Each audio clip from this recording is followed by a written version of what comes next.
Hare Krishna Mataji and prabhujis దండవత్ Pranam. So ఈ రోజు మనం 9th చాప్టర్ అనేది స్టార్ట్ చేద్దామండి. హరే కృష్ణ మాతాజీ దండవత్ ప్రణామ్. సో ఇప్పటి వరకు మనం 8 చాప్టర్స్ అనేది కంప్లీట్ చేసుకున్నాం మన భక్తి యోగా ఎట్ హోమ్ సెషన్స్ లో. సో ఈ రోజు మనం 9th చాప్టర్ అనేది స్టార్ట్ చేద్దాము. సో బిఫోర్ దట్ మనం ప్రేయర్స్ అనేవి చేసి మన క్లాస్ స్టార్ట్ చేద్దాం. ఓం అజ్ఞానతిమిరాంధస్య జ్ఞానాంజనశలాకయా చక్షురున్మిలితం येन తస్మై శ్రీగురవే నమః. శ్రీచైతన్యమనోభీష్టం స్థాపితం येन భూతలే స్వయం రూపः కదా మహ్యం దదాతి స్వపదాంతికం. వందేహం శ్రీగురోః శ్రీయుతాపదకమలం శ్రీగురూన్ వైష్ణవాంశ్చ శ్రీరూపం సాగ్రజాతం సహగణ రఘునాథాన్వితం తం సజీవం సాద్వైతం సావధూతం పరిజన సహితం కృష్ణ చైతన్య దేవం శ్రీరాధా కృష్ణ పాదాన్ సహగణ లలిత శ్రీ విశాఖాన్వితాంశ. हे कृष्ण करुणा सिंधो दीन बंधो जगत्पते गोपेश गोपिका कांत राधा कांत नमोस्तुते. तप्त कांचन गौरांगी राधे वृंदावनेश्वरी वृषभानुसुते देवी प्रणमामि हरिप्रिये. नमा ओं विष्णुपादाय कृष्णप्रेष्ठाय भूतले श्रीमते भक्तिवेदांत स्वामिन्निति नामिने. नमस्ते सारस्वते देवे गौरवाणी प्रचारिणे निर्विशेष शून्यवादी पाश्चात्य देशतारिणे. वाञ्छाकल्पतरुभ्यश्च कृपा सिन्धुभ्य एव च पतितानां पावनेभ्यो वैष्णवेभ्यो नमो नमः. जय श्री कृष्ण चैतन्य प्रभु नित्यानंद श्री अद्वैत गदाधर श्रीवासादि गौरभक्तवृंद. हरे कृष्णा कृष्ण कृष्ण हरे हरे हरे राम राम राम हरे हरे. जय जय श्री चैतन्य जय नित्यानंद जय अद्वैता चंद्र जय गौर भक्त वृंद. जय जय श्री चैतन्य जय नित्यानंद जय अद्वैता चंद्र जय गौर भक्त वृंद. जय जय श्री चैतन्य जय नित्यानंद जय अद्वैता चंद्र जय गौर भक्त वृंद. ओम नमो भगवते वासुदेवाय. ओम नमो भगवते वासुदेवाय. ओम नमो भगवते वासुदेवाय. मुखं करोति वाचालं पंगुं लंघयते गिरिं यत्कृपातमहं वन्दे श्रीगुरुं दीनतारणं परमानन्दमाधवं श्रीचैतन्य ईश्वरम्. श्री श्री राधा मदन मोहन जी की जय. श्री श्री गौर निताय की जय. श्री श्री जगन्नाथ बलदेव सुभद्रा माई की जय. जगत गुरु पतित पावन श्रील प्रभुपाद की जय. श्रीमद् भगवत गीता की जय. निताय गौर प्रेमानंदे. हरि हरि बोल. हरे कृष्ण. సో నేను స్క్రీన్ షేర్ చేస్తున్నాను.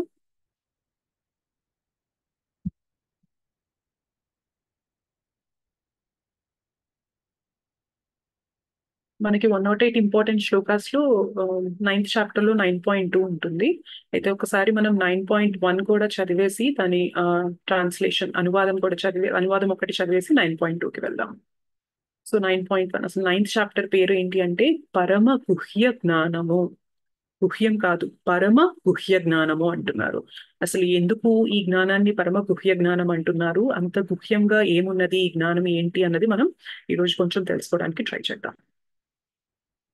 సో 9.1 లో ఏమంటున్నారంటే శ్రీకృష్ణ భగవానుడు పలికెను, ప్రియమైన అర్జున, నీవు నా ఎడ ఎన్నడును అసూయ కలవాడవు కానందున అనుభవ సహితమగు ఈ గుహ్యతమ జ్ఞానమును మరియు విజ్ఞానమును నీకు తెలియచేసదను. దీనిని తెలిసిన పిమ్మట భౌతిక జీవిత స్థితి వలన కలిగడి క్లేశముల నుండి నీవు విముక్తుడవు కాగలవు. సో ఏం చెప్తున్నారు, అర్జున నువ్వు నా పైన అసూయ అనేది లేకుండా ఉండడం వల్లనే నీకు ఈ గుహ్యతమమైన ఈ సీక్రెట్ ఈ కాన్ఫిడెన్షియల్ నాలెడ్జ్ అనేది నీకు ఇస్తున్నాను. ఇది తెలిసిన తర్వాత నీకు భౌతిక జీవనం వల్ల ఉండే ఆ క్లేశాలన్నిటి నుండి నీవు విముక్తుడవు అవుతావు అని చెప్పి చెప్తున్నారు. ఓకే, సో నెక్స్ట్ మనం 9.2కి వెళ్తాము. శ్లోక అనేది రిసైట్ చేసి అనువాదం భాష్యం చదువుతాం. ఓకే, 9.2. రాజవిద్యా రాజగుహ్యం రాజవిద్యా రాజగుహ్యం రాజవిద్యా రాజగుహ్యం రాజవిద్యా రాజగుహ్యం పవిత్రం ఇదముత్తమం పవిత్రమిదముత్తమం పవిత్రమిదముత్తమం పవిత్రమిదముత్తమం ప్రత్యక్షావగమం ధర్మ్యం ప్రత్యక్షావగమం ధర్మ్యం ప్రత్యక్షావగమం ధర్మ్యం ప్రత్యక్షావగమం ధర్మ్యం సుసుఖం కర్తుమవ్యయం సుసుఖం కర్తుమవ్యయం సుసుఖం కర్తుమవ్యయం. సుసుఖం కర్తుమవ్యయం. ఫస్ట్ లైన్ చదువుదాం. రాజవిద్యా రాజగుహ్యం పవిత్రమిదముత్తమం రాజవిద్యా రాజగుహ్యం పవిత్రమిదముత్తమం రాజవిద్యా రాజగుహ్యం పవిత్రం ఇదముత్తమం రాజవిద్యా రాజగుహ్యం పవిత్రమిదముత్తమం ప్రత్యక్షావగమం ధర్మ్యం సుసుఖం కర్తుమవ్యయం ప్రత్యక్షావగమం ధర్మ్యం సుసుఖం కర్తుమవ్యయం కర్తుమవ్యయం ప్రత్యక్షావగమం ధర్మ్యం సుసుఖం కర్తుమవ్యయం ప్రత్యక్షావగమం ధర్మ్యం సుసుఖం కర్తుమవ్యయం. శ్లోక చదువుదాం. రాజవిద్యా రాజగుహ్యం పవిత్రం ఇదముత్తమం ప్రత్యక్షావగమం ధర్మ్యం సుసుఖం కర్తుమవ్యయం రాజవిద్యా రాజగుహ్యం పవిత్రమిదముత్తమం ప్రత్యక్షావగమం ధర్మ్యం సుసుఖం కర్తుమవ్యయం. రాజవిద్యా రాజగుహ్యం పవిత్రం ఇదముత్తమం ప్రత్యక్షావగమం ధర్మ్యం సుసుఖం కర్తుమవ్యయం రాజవిద్యా రాజగుహ్యం పవిత్రమిదముత్తమం ప్రత్యక్షావగమం ధర్మ్యం సుసుఖం కర్తుమవ్యయం. ఓకే, సో ఎవరైనా హ్యాండ్ రైజ్ చేస్తే అనువాదం అనేది వాళ్ళు చదవచ్చు. Okay, Surya Prabhu. Hare Krishna. Shall I start reading? Yes. అనువాదము. ఈ జ్ఞానము విద్యలకెల్లా రాజు వంటిది, సర్వ రహస్యములలో పరమ రహస్యమైనది. పరమ పవిత్రమైన ఈ జ్ఞానము అనుభవపూర్వకముగా ఆత్మ యొక్క ప్రత్యక్ష జ్ఞానమును కలుగచేయుటచే ధర్మము యొక్క పరిపూర్ణ స్థితి అయి ఉన్నది. ఇది శాశ్వతమైనది మరియు ఆచరించుటకు మిక్కిలి సౌఖ్యకరమైనది. హరే కృష్ణ. హరే కృష్ణ. ఈ పర్పోర్ట్ అనేది పెద్దది అండి. సో ఎవరెవరైతే చదవాలి అనుకుంటున్నారో వాళ్ళు హ్యాండ్ రైజ్ చేస్తే మనం 2 పారాగ్రాఫ్స్ 3 పారాగ్రాఫ్స్ అనేది ఒక్కొక్కరు చదవచ్చు. సో ఇది చాలా పెద్ద పర్పోర్ట్, ఒక్కరమే చదవడం అనేది కష్టంగా ఉంటుంది. సో ఎవరికి ఇంట్రెస్ట్ ఉంటే వాళ్ళు హ్యాండ్ రైజ్ చేస్తే ఛాన్స్ ఇస్తాను. ఓకే, వసుంధరాదేవి మాతాజీ. హరే కృష్ణ మాతాజీ. హరే కృష్ణ మాతాజీ. భాష్యం చదువు. హరే కృష్ణ. భాష్యము శ్రీల ప్రభుపాదుల వారు. భగవద్గీత యందలి ఈ అధ్యాయము పూర్వము వివరింపబడిన సకల తత్వముల మరియు సిద్ధాంతముల యొక్క సారాంశమైనందున ఇది రాజవిద్యగా పిలువబడుతున్నది. భారతదేశమునందలి తాత్వికులలో గౌతముడు, కణాదుడు, కపిలుడు, యాజ్ఞవల్క్యుడు, శాండిల్యుడు, వైశ్యానరుడు అనువారు ముఖ్యులు. అందులో వేదాంత సూత్ర రచయిత అయిన వ్యాసదేవుడు అత్యంత ప్రధానుడు. కనుక ఇక్కడ ఆధ్యాత్మిక జ్ఞానమునందు గాని లేదా తత్వమునందు గాని ఎట్టి కొరతయూ లేదు. అట్టి సమస్త జ్ఞానమునకు రాజుగా ఈ నవమాధ్యాయమునకు శ్రీకృష్ణ భగవానుడు వర్ణించుచున్నాడు. అనగా ఈ అధ్యాయము వేదాధ్యయనము మరియు వివిధ వేదాంత తత్వముల అధ్యయనము వలన కలిగిడి జ్ఞానము యొక్క సారమై ఉన్నది. గుహ్యము లేదా దివ్యములైన జ్ఞానము ఆత్మకును మరియు దేహమునకును నడుము గల భేదమును అవగాహన చేసుకొనుట యందు కేంద్రీకరింపబడే చేతనే ఈ నవమాధ్యాయమును రాజగుహ్యముగా కూడా తెలుపబడినది. అట్టి రాజగుహ్య జ్ఞానమునకు పరిపూర్ణత్వమే భక్తి యొక్క సేవ. సాధారణముగా జనులు సాధారణముగా జనులు ఇట్టి గుహ్యమైన జ్ఞానమునందు కాకుండా భౌతికమైన జ్ఞానమునందు శిక్షితులై ఉందురు. సామాన్య విద్యకు సంబంధించినంత వరకు జనులు రాజనీతి, సామాజిక శాస్త్రము, భౌతిక శాస్త్రము, రసాయన శాస్త్రము, గణిత శాస్త్రము, ఖగోళ శాస్త్రము, యంత్ర శాస్త్రముల వంటి వాటితోనే సంబంధమును కలిగి ఉందురు. ప్రపంచమంతటా అనేకములైన విజ్ఞాన శాఖలు మరియు గొప్ప విశాలమైన విశ్వవిద్యాలయములు ఎన్నో గలవు. కానీ దురదృష్టవశాత్తు ఆత్మజ్ఞానమును గూర్చి బోధించే విశ్వవిద్యాలయము గాని విద్యా సంస్థ గాని ఎక్కడనూ లేదు. వాస్తవమునకు ఆత్మ దేహమునందు మిక్కిలి ప్రధానమైనది. ఆత్మ లేనిదే దేహమునకు ఇలవయే లేదు.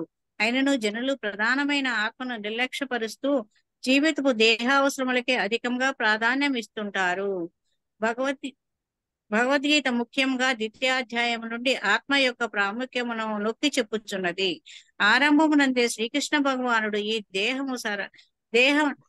దేహము అస్వరమనియు ఆత్మ అనస్వరమనియు అంతవంతా ఇమే దేహో నిత్య సోక్త శరీరిణ తెలిపియుండెను. ఆత్మ దేహము కంటేను భిన్నమనియు దాని స్వభావము నిర్వికల్పమనియు నాశరహితమనియు శాశ్వతమనియు తెలుసుకున్నటిగే ఈ జ్ఞానమునందలి గుహ్య భాగము. కానీ వాస్తవమునకు ఇది ఆత్మను గూర్చిన పూర్తి విషయమును తెలుపు చాలదు. కొన్ని మార్లు కొందరు జనులు జీవాత్మ దేహము కంటేను భిన్నమనియు దేహము నశించిన పిమ్మట లేదా ముక్తి నొందిన పిమ్మట ఆత్మ శూన్యము నందు నలిచి నిరాకారమగునని భావించుచుందరు. కానీ వాస్తవమునకు అది సత్యము కాదు. దేహమునందగల క్రియాశీలమైన ఆత్మ దేహము నుండి ముక్తిని పొందిన పిమ్మట ఎట్లు క్రియారహితమగును, అట్టి ఆత్మ ఎల్లప్పుడూ క్రియాశీలమే. ఆత్మ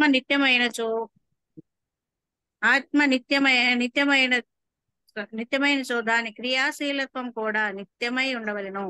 భగవద్ధామము నందలి ఈ నిత్యమైన ఆత్మ యొక్క కార్యకలాపములే ఆధ్యాత్మిక జ్ఞానము పరమగుహ్యమైన భాగములు. కనుకనే ఆత్మ యొక్క కార్యకలాపములు ఇక్కడ రాజవిద్యగా పరమగుహ్య జ్ఞానం పేర్కొనబడినది. హరే కృష్ణ మాతాజీ. Thank you Mataji. హరే కృష్ణ. సుజాత మాతాజీ. హరే కృష్ణ మాతాజీ. హరే కృష్ణ. వేద వాంగ్మయమును వేద వాజ్మయమును తెలుపబడినట్లు ఈ జ్ఞానము సమస్త కర్మల యొక్క అత్యంత పవిత్ర రూపమై ఉన్నది. పద్మపురాణమునందు మానవుల పాపకర్మలను విశ్లేషించబడి వారి పాపములే వాటికి మూలమని నిరూపించబడినది. కామ్యకర్మల యందు నెలకొల్లినప్పుడు వారు ఆ పాపకర్మలను వివిధ రూపములతో మరియు వివిధ దశలతోనూ ఎల్లప్పుడూ బద్ధులై ఉందురు. ఉదాహరణకు ఏదైనా ఒక వృక్షపు విత్తనమును నాటినప్పుడు అది వెంటనే వృక్షముగా పెరగదు.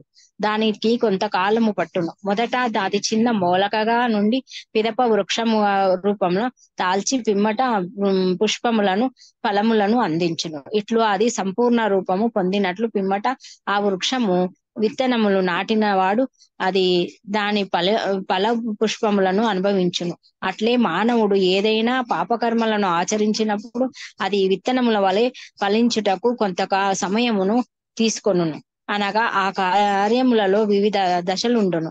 కనుకనే అట్టి పాపకర్మలను నిలిపివేసినను అతడు పూర్వపు చేసిన పాపకర్మలను ఫలితము అనుభవించవలసి వచ్చును. కానీ పాపం కొంచెం పైకి మాతాజీ. కొన్ని పాపములను బీజము రూపంలో నుండగా మరికొన్ని ఫలించి ఉండును. ఫల రూపములు దాల్చిన పాపముల చేతనే మనము కలతలను బాధలను పొందుచుండును. ప్రారబ్ధ కర్మలు సప్తమాధ్యాయం ప్రారబ్ధ కర్మలు సప్తమాధ్యాయం నందలి 28 శ్లోకమున వివరింపబడినట్లు అన్ని రకముల పాపకర్మ ఫలములను పూర్తిగా నశింప చేసుకొనిన వాడును మరియు భౌతిక జగత్తు యొక్క ద్వంద్వములను నుండి విముక్తిని పొంది కారణముగా కార్యములందు నెలకొనినట్టే వ్యక్తి దేవాది దేవుడైన శ్రీకృష్ణ భక్తియుక్త సేవలయందు నెలకొనగలడు. అనగా శ్రీకృష్ణ భగవానుని భక్తియుక్త సేవ యందు నెలకొనిన వారు సమస్త పాప ఫలముల నుండి ముందే ముక్తి నొంది ఉన్నారు. ఈ విషయము పద్మ పురాణం నందు ఇట్లు నిర్ధారించబడినది. ప్రారబ్ధ ఫలము పాపము కూట ప్రారబ్ధ ఫలం అప్రారబ్ధ ఫలం అప్రారబ్ధ ఫలం పాపం కూటం బీజం ఫలోన్ముఖం క్రమేణైవాశ ప్రలీయంతే విష్ణు భక్తిరాతాత్మనాం. శ్రీకృష్ణుని భక్తియుక్త సేవ యందు నెలకొనిన వారికి సర్వ పాపముల ఫలవంతములైనను సంచితములైనను లేదా బీజ రూపములలో అన్నను అవి క్రమముగా నశించిపోవును.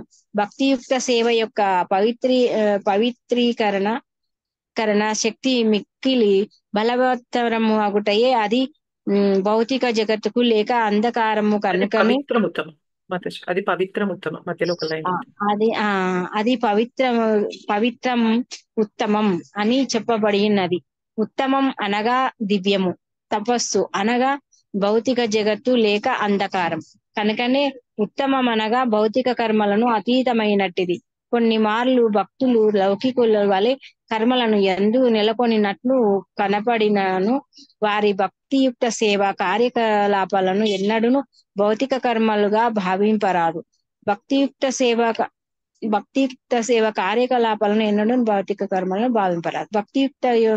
భక్తి యోగము ఎవరి ఎరిగి దాని సంబంధము కలిగిన వాడు మాత్రమే అవి భౌతికములు. హరే కృష్ణ మాత. అవి భౌతికములు కాబట్టి ఎరుగగలడు. ఇది ఒక్కటి కంప్లీట్ చేయండి. 9వ అధ్యాయము భగవద్గీత యథాతథము. అవి భౌతికములు కావని ఎవరు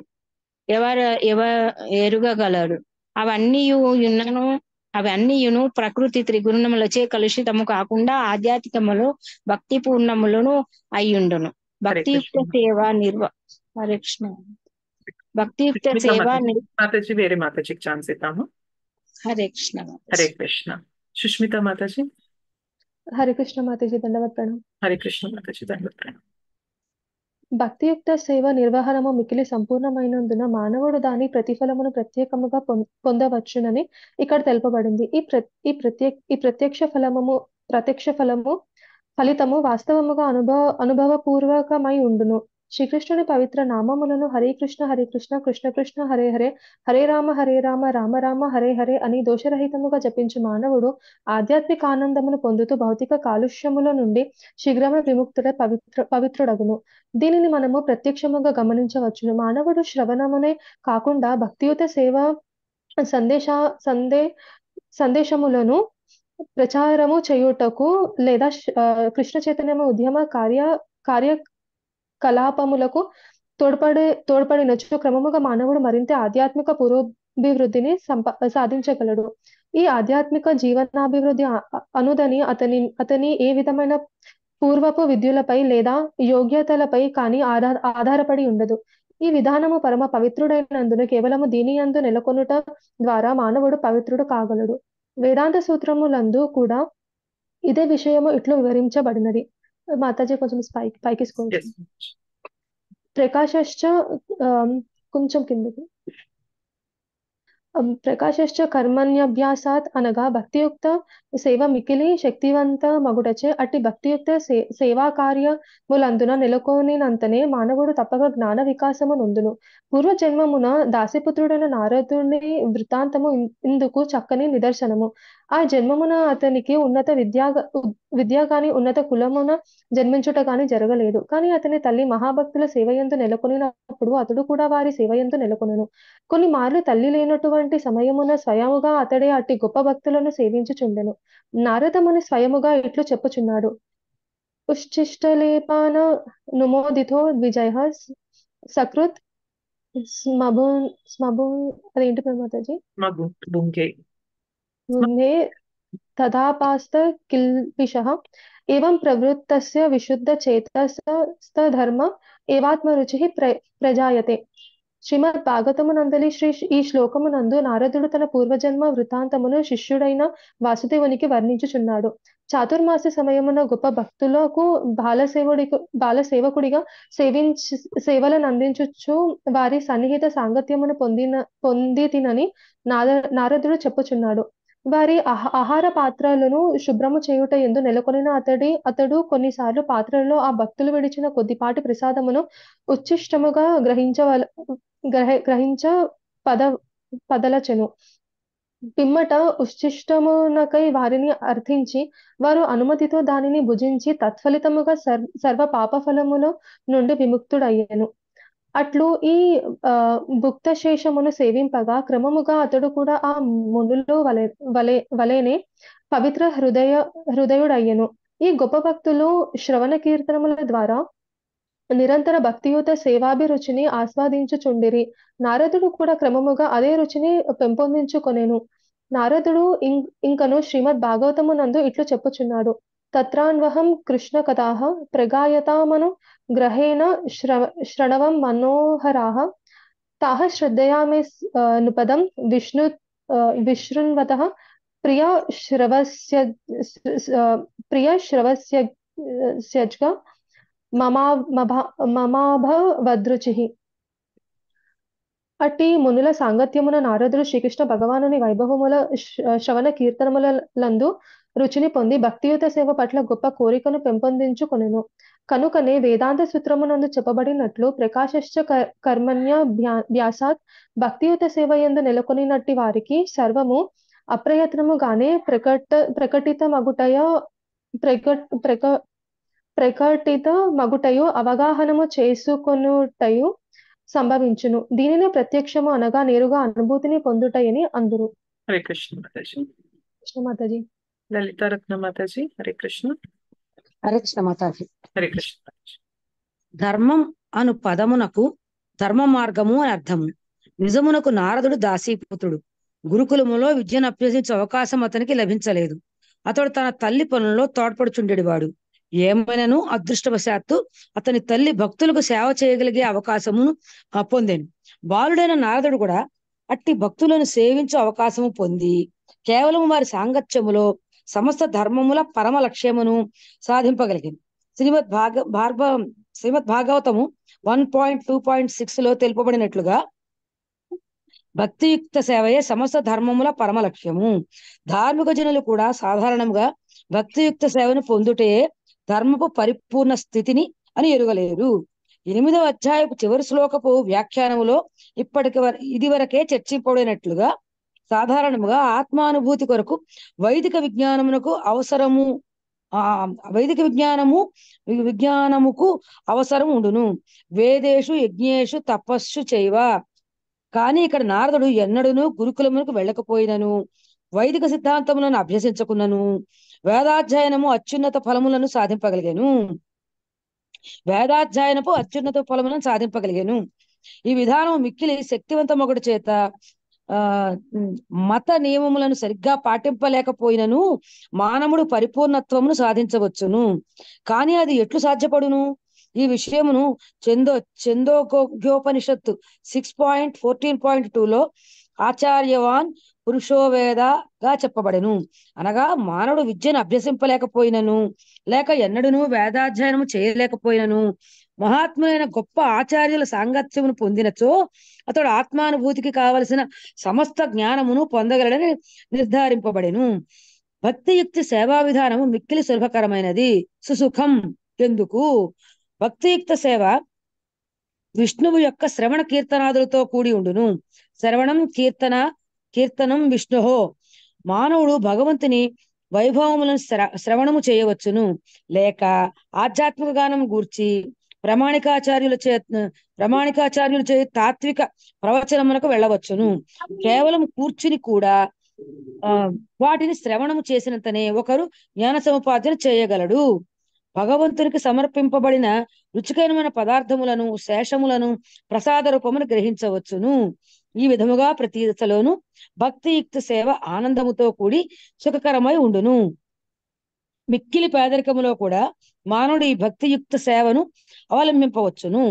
భక్తుడు దేనిని సమర్పించినను దానిని తాను ప్రీతితో స్వీకరించుని శ్రీకృష్ణ భగవానుడు పలికెను. పత్రం పుష్పం ఫలం తోయం. ఎట్టి సాంఘిక స్థితిలోనున్నను మానవుడు ప్రపంచమంతటా సులభముగా లభించునట్టి పత్రములు, పుష్పములు, ఫలము, జలము వంటి వాటిని సమర్పించినచో భగవంతుడు వాటిని తప్పక అంగీకరించును. ఇందుక చరిత్రలో అనేక ఉదాహరణలు కలవు. శ్రీకృష్ణునికి పాదపద్మములకు అర్చించబడిన తులసీదళములను ఆస్వాదించుడు ద్వారా సనత్ కుమారుని వంటి గొప్ప ఋషులు మహాభక్తులైరి. కనుకనే భక్తియుక్త సేవా విధానము మిక్కిలి సరళమైనది. దీనిని ఎవరైనాను మిక్కిలి ఆనందముతో నిర్వర్తింపవచ్చును. తనకు ప్రేమతో సమర్పించే వాటిని మాత్రమే భగవానుడు స్వీకరించును. భక్తియుక్త సేవ నిత్యము అని ఇక్కడ చెప్పబడెను. అది ఎన్నటికి మాయావాద తత్వవేత్తలు చెప్పునట్టిది కాదు. వారు కొన్నిసార్లు భక్తియుక్త సేవా విధానమును అవలంబించినను దానికి ముక్తి సాధించుట కొరకే కొనసాగించి ముక్తి సాధించిన విమ్మడి తాను భగవంతునిలో ఐక్యమగుదునని భావింతురు. కానీ అటు తాత్కాలికమైన భక్తియుక్తి సేవ శుద్ధ భక్తిగా సేవగా అంగీకరింపబడదు. నిజమైన భక్తియుక్తి సేవ ముక్తి పొందిన పిమ్మట కూడా కొనసాగును. భగవద్ధామును చేరినను భక్తుడు అక్కడ దేవాది దేవుని సేవనలో కొనసాగును. ఏమైనాను అతడు పరమ పురుషునితో ఐక్యమగుటకు ఎప్పుడునూ ప్రయత్నించడు. భగవద్గీత 18.54 చెప్పబడినట్టుగా ముక్తి అనంతరము నిరంతరం భక్తియుక్త సేవ ఆరంభమగును. ఒకరు ముక్తిని పొంది బ్రహ్మభూత స్థితిలో నెలకొనినప్పుడే నిజమైన భక్తియుక్తి సేవ ఆరంభమగును. సమహ సర్వేషు భూతేషు మజ్జక్తిం లభతే పరం. కర్మయోగ మద్భక్తిం లభతే పరం. కర్మయోగ, జ్ఞానయోగ, అష్టాంగయోగ లేక మరే ఇతర యోగముల ద్వారా శ్రీకృష్ణ భగవాన్ని పూర్తిగా అవగాహన చేసుకొనుట ఎవరికీ సాధ్యపడదు. ఏ యోగ పద్ధతుల ద్వారా భక్తి యోగ వైపునకు మానవుడు కొంత ప్రగతి సాధింపవచ్చునేమో కానీ భక్తియుక్తి సేవా స్థితికి రాకుండా ఎవరునూ దేవాది దేవుని యథార్థముగా అవగాహన చేసుకొనలేరు. కనుకనే మానవుడు భక్తియుక్త సేవా విధానమును నిర్వర్తిస్తూ ముఖ్యముగా మహాత్ముల ద్వారా శ్రీమద్ భాగవతము లేదా భగవద్గీతను శ్రవణం చేయడం ద్వారా పవిత్రుడైనప్పుడే శ్రీకృష్ణుని గురించి జ్ఞానము అవగాహన చేసుకోగలడని శ్రీమద్ భాగవతము 1.2.20లో నిర్ధారించి చెప్పబడెను. ఏవం ప్రసన్న మనసో భగవద్భక్తి యోగతః అనగా హృదయమున కల్మషముల నుండి శుద్ధి పొందినప్పుడు మాత్రమే ఒకరు భగవతత్వమును ఎరుగగలరు.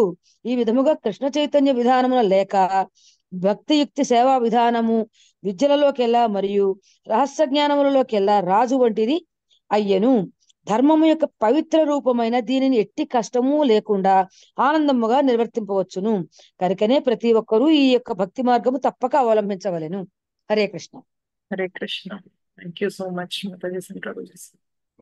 సో ఇది చాలా పెద్ద పర్పోర్ట్ అండి. సో ఈ పర్పోర్ట్ గురించి మనం ఒక్కొక్క లైన్ అన్నది మనం డిస్కస్ చేసుకుంటూ వెళ్ళినా కానీ ఇవాళ మన క్లాస్ అన్నది ఈ 9.2 గురించి మనం డీటెయిల్డ్ గా చెప్పుకున్నట్లు అవుతుంది. మనం స్టార్ట్ చేద్దాము దీని గురించి ఎక్స్ప్లెనేషన్.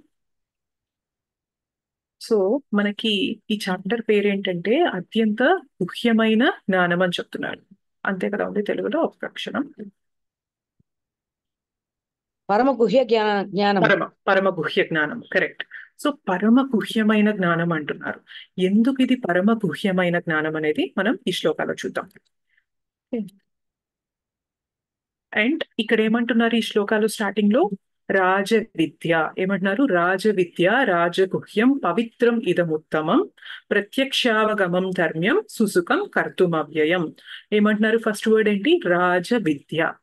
సో రాజు అనేవాడు ఎలా ఉంటారండి? రాజు అంటే అందరికన్నా గ్రేట్ పొజిషన్, అవునా కదా? రాజ్యంలో అందరికన్నా ఎక్కువ పొజిషన్ ఎవరికి ఉంటుంది? రాజుకే ఉంటుంది, కరెక్ట్. సో అలానే మనకి భగవద్గీత మొత్తం నాలెడ్జ్ లో కూడా రాజ విద్య దేన్ని అంటున్నారంటే ఈ చాప్టర్ లో ఉన్న నాలెడ్జ్ ని మనం ఈ జ్ఞానాన్ని మనం రాజ విద్య అని చెప్పి అంటున్నారు. కృష్ణనే చెప్తున్నారు ఇది రాజ విద్య అని చెప్తున్నారు. ఓకే, అయితే మనకి థర్డ్ చాప్టర్ ఏంటండి భగవద్గీతలో? గుర్తుందా? కర్మయోగం. కర్మయోగం, కరెక్ట్. సో కర్మయోగాలో మనం మన కర్మల ద్వారా ఎలా భగవంతుడితో యునైట్ అవ్వాలి అన్నది తెలుపుతుంది. అండ్ ఫిఫ్త్ చాప్టర్ ఏముంటదంటే ఆ కర్మయోగని ఇంకా డీటెయిల్డ్ గా చెప్తారనమాట. So third chapter karma yoga, fifth chapter ఏమవుతుందంటే ఆ కర్మయోగ గురించే ఇంకా కొంచెం డీటెయిల్స్ ఇస్తూ చెప్తారు. సో ఈ చాప్టర్ ఏమంటారంటే సెవెంత్ చాప్టర్ లో మనకి భక్తి గురించి ఇంట్రడ్యూస్ చేస్తారనమాట. మనం 1 to 6 చాప్టర్స్ లో అంత ఫోకస్ అన్నది భక్తి పైన ఉండదు. మనకి సెవెంత్ చాప్టర్ నుండి స్టార్ట్ అయినప్పుడు మాత్రమే మనకి భక్తి యోగా, 7 8 9 10 11 12 ఈ 6 చాప్టర్స్ మనకి భక్తి యోగా అంటాం కాబట్టి సెవెంత్ చాప్టర్ లో మనకి భక్తి గురించి డీటెయిల్స్ ఇస్తారు. కానీ నైన్త్ చాప్టర్ ఏదైతే ఉందో ఇది ఇంకా డీటెయిల్డ్ గా భక్తి మాత్రమే ఫోకస్ చేసి ఈ చాప్టర్ ని చెప్తారనమాట. అందుకనే ఈ చాప్టర్ ఈ నాలెడ్జ్ ని ఏమంటున్నారంటే రాజ విద్య అని అంటున్నారు కృష్ణ. ఓకే ఓకే అయితే ఎందుకు ఇది రాజవిద్య అంటే మొత్తం అన్ని సిద్ధాంతాలకి అన్ని తత్వాలకి యొక్క సారం అన్నది ఈ చాప్టర్ లో మనకి ఇస్తున్నారనమాట.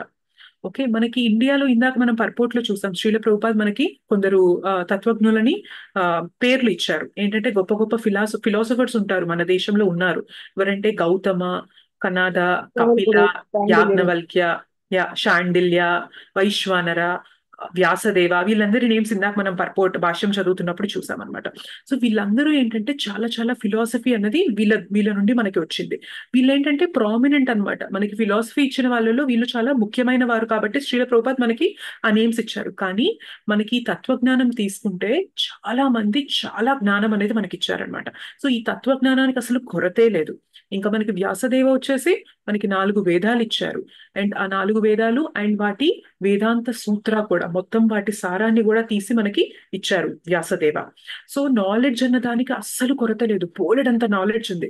కానీ కృష్ణ ఏం చెప్తున్నారు, ఈ నాలెడ్జ్ ఈ జ్ఞానం మొత్తానికి కూడా ఇంతమంది ఇంత జ్ఞానాన్ని ఇస్తున్నా కూడా ఈ జ్ఞానం మొత్తానికి కూడా రాజు వంటి జ్ఞానం ఏంటి అంటే ఇది అని చెప్పి చెప్తున్నారనమాట.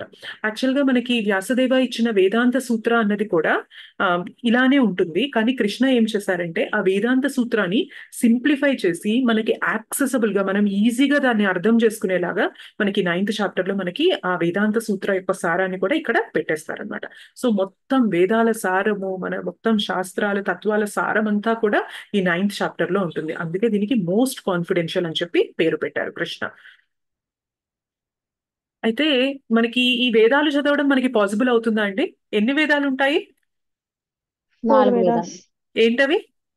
ఋగ్వేద, అథర్వణ సామవేద, వేదం, యజుర్వేద, అథర్వణ సామవేదం, యజుర్వేద, ఋగ్వేద, సామవేద, అథర్వవేద. Yes. 4 వేదాస్ ఉంటాయి. అయితే మనకి ఈ వేదాలు చదవడం అన్నది చాలా చాలా అంటే చాలా డిఫికల్ట్ థింగ్ అనమాట. చాలా కష్టమైనవి అవి చదవడము, అవి అర్థం చేసుకోవడం అనేది చాలా కష్టం. ఎందుకంటే అవి చాలా వాస్ట్ సబ్జెక్ట్ అనమాట. చాలా ఎక్కువ ఉంటుంది అందులో జ్ఞానం అన్నది. మన లైఫ్ టైం ఏంటంటే మాక్సిమం టు మాక్సిమం మనం ఒక 100 or 110 or 120 years బ్రతుకుతాం. సో ఈ టైంలో మనం ఈ వేదాలన్నవి చదవడం మాత్రమే కాదు కదా, అందులో ఉన్న సారాన్ని మన బుర్రలోకి ఎక్కించుకొని దాని ఎసెన్స్ అనేది మనం అర్థం చేసుకోగలగాలి. అది చాలా కష్టమైన విషయం ఇప్పుడు. అండ్ మనకి ఏమంటారంటే బ్రహ్మదేవకి ఎన్ని ముఖాలు ఉంటాయి? 4 ముఖాలు. సో 4 ముఖాలతో ఒక్కొక్క ముఖంతో ఆయన ఒక్కొక్క ఫేస్ తో ఒక్కొక్క వేదాన్ని ఆయన చదువుతారనమాట. సో ఋగ్వేద ఒక ఫేస్ తో, యజుర్వేద, సామవేద, అథర్వవేద ఒక్కొక్క ముఖంతో ఒక్కొక్క వేద చదివారు. అండ్ బ్రహ్మదేవ శరీరం ఎలా తయారు చేయబడి ఉంటుందో తెలుసా? ఆయన శరీరం బుద్ధితో తయారు చేయబడి ఉంటుంది. మన శరీరం ఎలా ఉంటుంది? మనకి మన earth, water, fire, air, ether, మన భూమి, నిప్పు, గాలి, వాయువు అండ్ ఆకాశము, ఈ మ్యాటర్ తో మనకి తయారు చేయబడి ఉంటుంది మన శరీరం. కానీ బ్రహ్మదేవుని శరీరం దేనితో తయారు చేయబడి ఉంటుంది? బుద్ధితో తయారు చేయబడి ఉంటుంది. సో ఆయన అంత పొజిషన్ లో ఉన్నారు కాబట్టి ఆయన ఒక్కొక్క ముఖంతో ఒక్కొక్క వేదాన్ని ఆయన అధ్యయనం చేస్తున్నారు.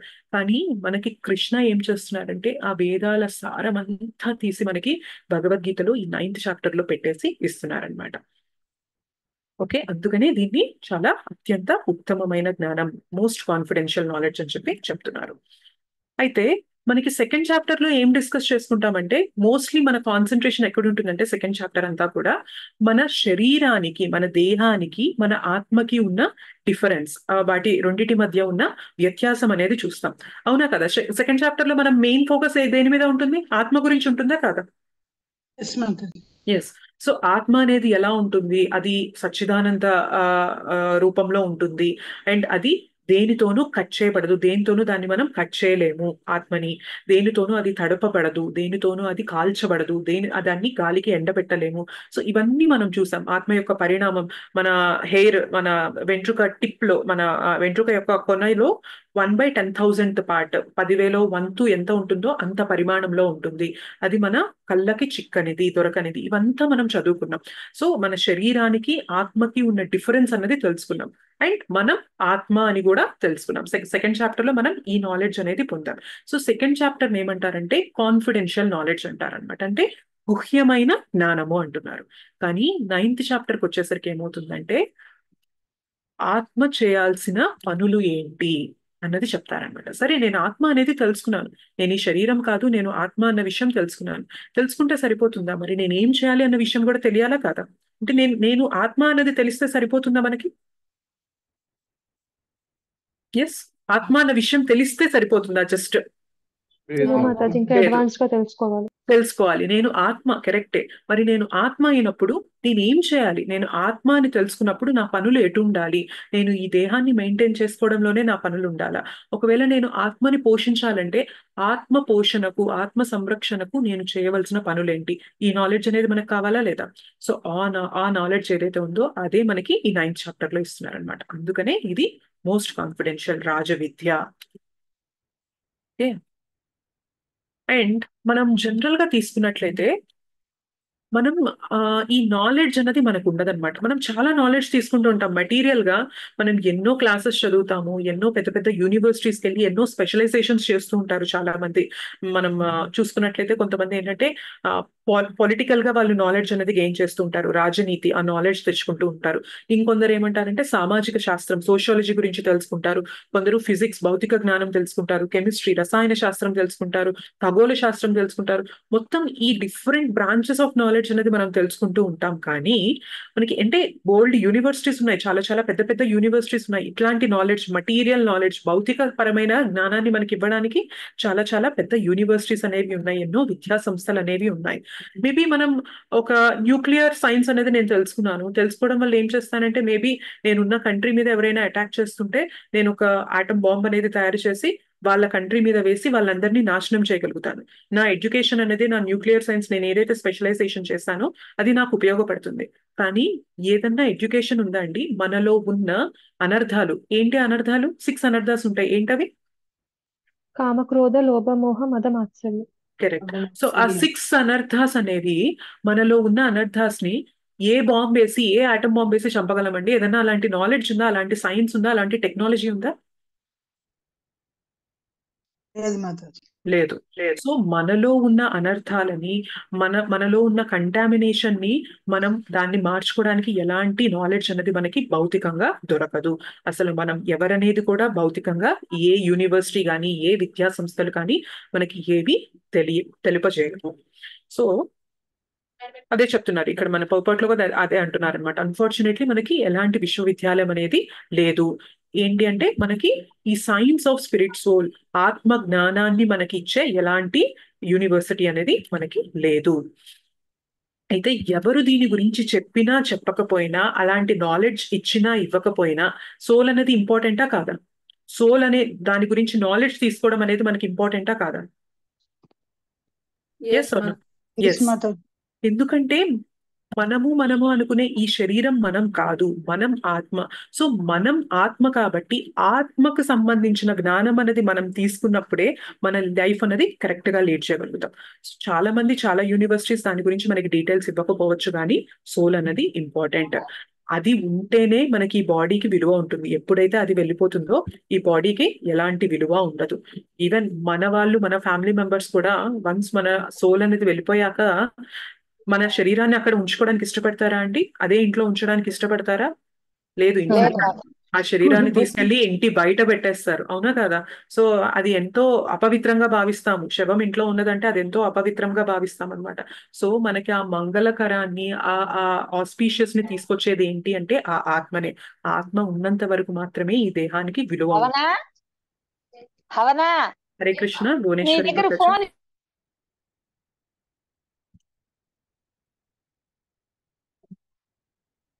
సో ఈ ఆత్మ ఉన్నంత వరకు మాత్రమే మనకి విలువ ఉంటుంది. ఎప్పుడైతే అది మనల్ని వదిలి వెళ్ళిపోతుందో మనకి ఎలాంటి విలువ ఉండదు. మనకి ఎవరు కూడా ఆ విలువ ఇవ్వరు.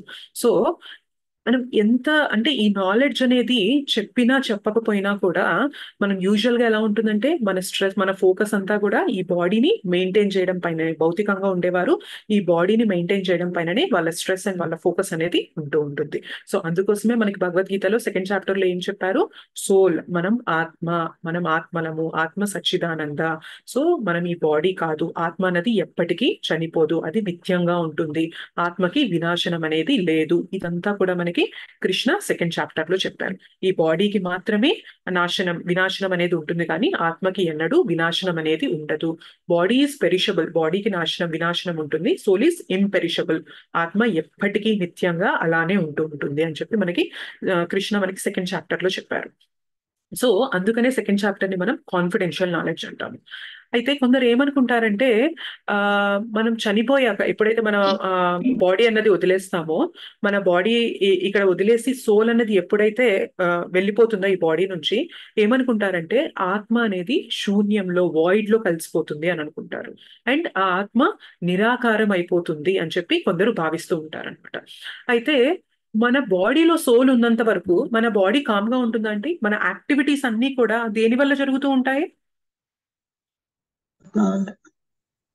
మన సోల్ యొక్క కాన్షియస్నెస్. కరెక్ట్, మన సోల్ ఉండడం వల్లనే, ఆ సోల్ యొక్క కాన్షియస్నెస్ వల్లనే మనం ఇన్ని యాక్టివిటీస్ చేస్తున్నాం.